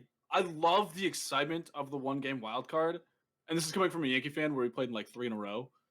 But it does suck. What? Didn't you win all of them? I know you beat the shit out of Twins. Yes, we beat. I think we beat Oakland and the Twins. But anyway, like I like the excitement of it. But I agree that it's stupid if the Padres win 101 games this year, and they run into the best pitcher of our generation in Jacob deGrom. And well, I shouldn't say the best pitcher of our generation because I think Kershaw is, but you know what I mean. Like that sucks for them. The current best. Imagine like a 100-win team, and it's all for nothing. They can't even buy a series. They lose one game, and it literally nobody even remembers their 100. And it's not like they're throwing scrubs at the Mets either. Like they've got Darvish. Oh yeah. But I mean, I take Jacob deGrom over any guy on that roster. I take Jacob deGrom over any pitcher in baseball. Yes, exactly. Yep. Yeah. So it's tough for the Padres. They're gonna have a fun ass year though, going to those games and celebrate. You saw how fucking hype they acted like they won the Super Bowl after they won a 3-game playoff series, a best-of-3 series, literally barely by the skin of their teeth against the Cardinals. So I don't know, man. Those games were awesome to watch. Yeah. Did I hear? I think we got one other hot take. I want to hear everyone's hot takes too. I'm curious, unless I missed them. I think Nolan and I had to give ours. I don't know if Nolan, you have yours. It's tough for the NL West because I feel like the hot takes mainly occur at the top of the division. Shit. Damn, that's a tough one. If we're talking players, I'm gonna give a hot take for a player. I know we were talking about it earlier a little bit. I'm gonna say Corey Seager, 2021 NL MVP. Yeah. No, I like which is tough. I don't hate it. He's got guys on his own team that could very well steal votes from him. That's always tough. Yeah. Bets. That happened to Lindor and J-Ram a few years back. And it did. Won it because they split the vote. Yeah. But that's going to be my take. Corey Seager, 2021 NL MVP. I'm going to take it. This one, I just can't get this one out of my head. Dustin May, top 10, I feel like it's a little too conservative. Top 7 Cy Young finish. Dustin May's got elite stuff. He's got 101 mile per hour sinker or whatever, like 99, 100, something like that. He's got a great cutter. He's got pitches up the ass, and obviously he's probably the number 5 starter in this rotation, but he has the stuff to be a number 1 in this rotation. So at the end of the day, I think it's definitely capable of winning a Cy Young this year. So he has 4 guys, like you talked about teammates taking away votes. He has 4 fucking guys in his rotation that could take votes away from him in that. Including I feel like that's not Cy Young winner. Yeah. And I feel like that's not as big of a deal for the Cy Young as it is for MVP, though, because we saw it with Cole and Verlander a few years back with the Astros. They split votes, but I don't remember who. Verlander I think won. Verlander won. It was yeah. Verlander. Verlander, yeah. But Yeah, it was between Cole Cole and didn't win. Verlander, and it wasn't even close. Those were the two clear candidates. So I think when it comes to the Cy Young, it's going to come down to the best pitcher. And like I said, Zach Gallen's probably my favorite to win it. But I think Dustin May has the stuff to be in the conversation for it, which would probably move David Price and Urias to the bullpen. But I would like that because Price Yeah. played in the bullpen before too in the Rays. Yeah, when he was on the 2008 Rays when he was World young. Series, Yeah.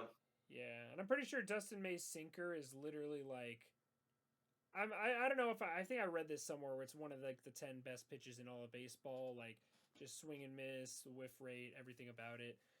It's just too fast to track, and when he has Somebody a makes fastball- contact with that. Yeah, exactly. No, well, then will be the show. Fastball, cutter, sinker it's so fucking filthy. It's such a filthy combination. And if he gets that Yeah. under control, which he definitely is capable of doing, especially with the veteran leadership around him now, and Trevor Bauer has the best pine tar or whatever it is in the game. So he's Sticky gonna have stuff, sticky baby. Stuff. He's gonna have more control. You saw Trevor Bauer do it to the fucking Reds last year. Their pitching was amazing. Unfortunately, he couldn't put Yeah. any of that on their bats, but so I don't know. It's I'm pretty confident in that take actually. Dustin May. I like it. Player take, and it's kind of a pessimistic take, but I don't think the Rockies trade Trevor Story or Herman Marquez this entire season. I'm being pessimistic about the Rockies because I desperately want them to do that, but I don't think they will. Yeah. I do not have enough faith in them to do what's right for their organization. So I'm going to say that both those guys end the season as a Colorado Rocky. And I had my NL MVP. I made a video about it, and I'm completely blanking on who I chose for NL MVP. Acuna, Soto, Tatis, Machado. Oh, it was Soto. It was obviously Soto. It was Jesus Soto, Christ. Yeah. Yeah.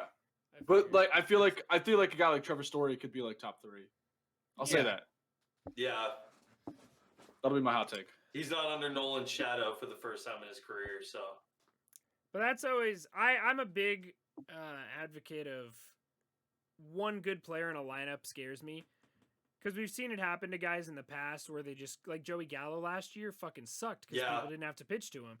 Same thing You're with right. Josh Bell. He was disgusting last year compared to his first half of 2019 was when he was really good. He didn't have Yep. the best lineup of baseball, but he had a better lineup than he did last year, and there's no reason to pitch to a good player. I think J-Ram's going to struggle this year. Same thing.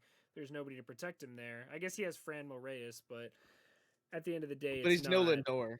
Yeah, exactly. It's not a strong enough lineup around him, so that's why I'm a little worried. And this year might hurt Trevor Story's free agency stock, which a team like the Angels could go in and sweep him up for a little bit cheaper.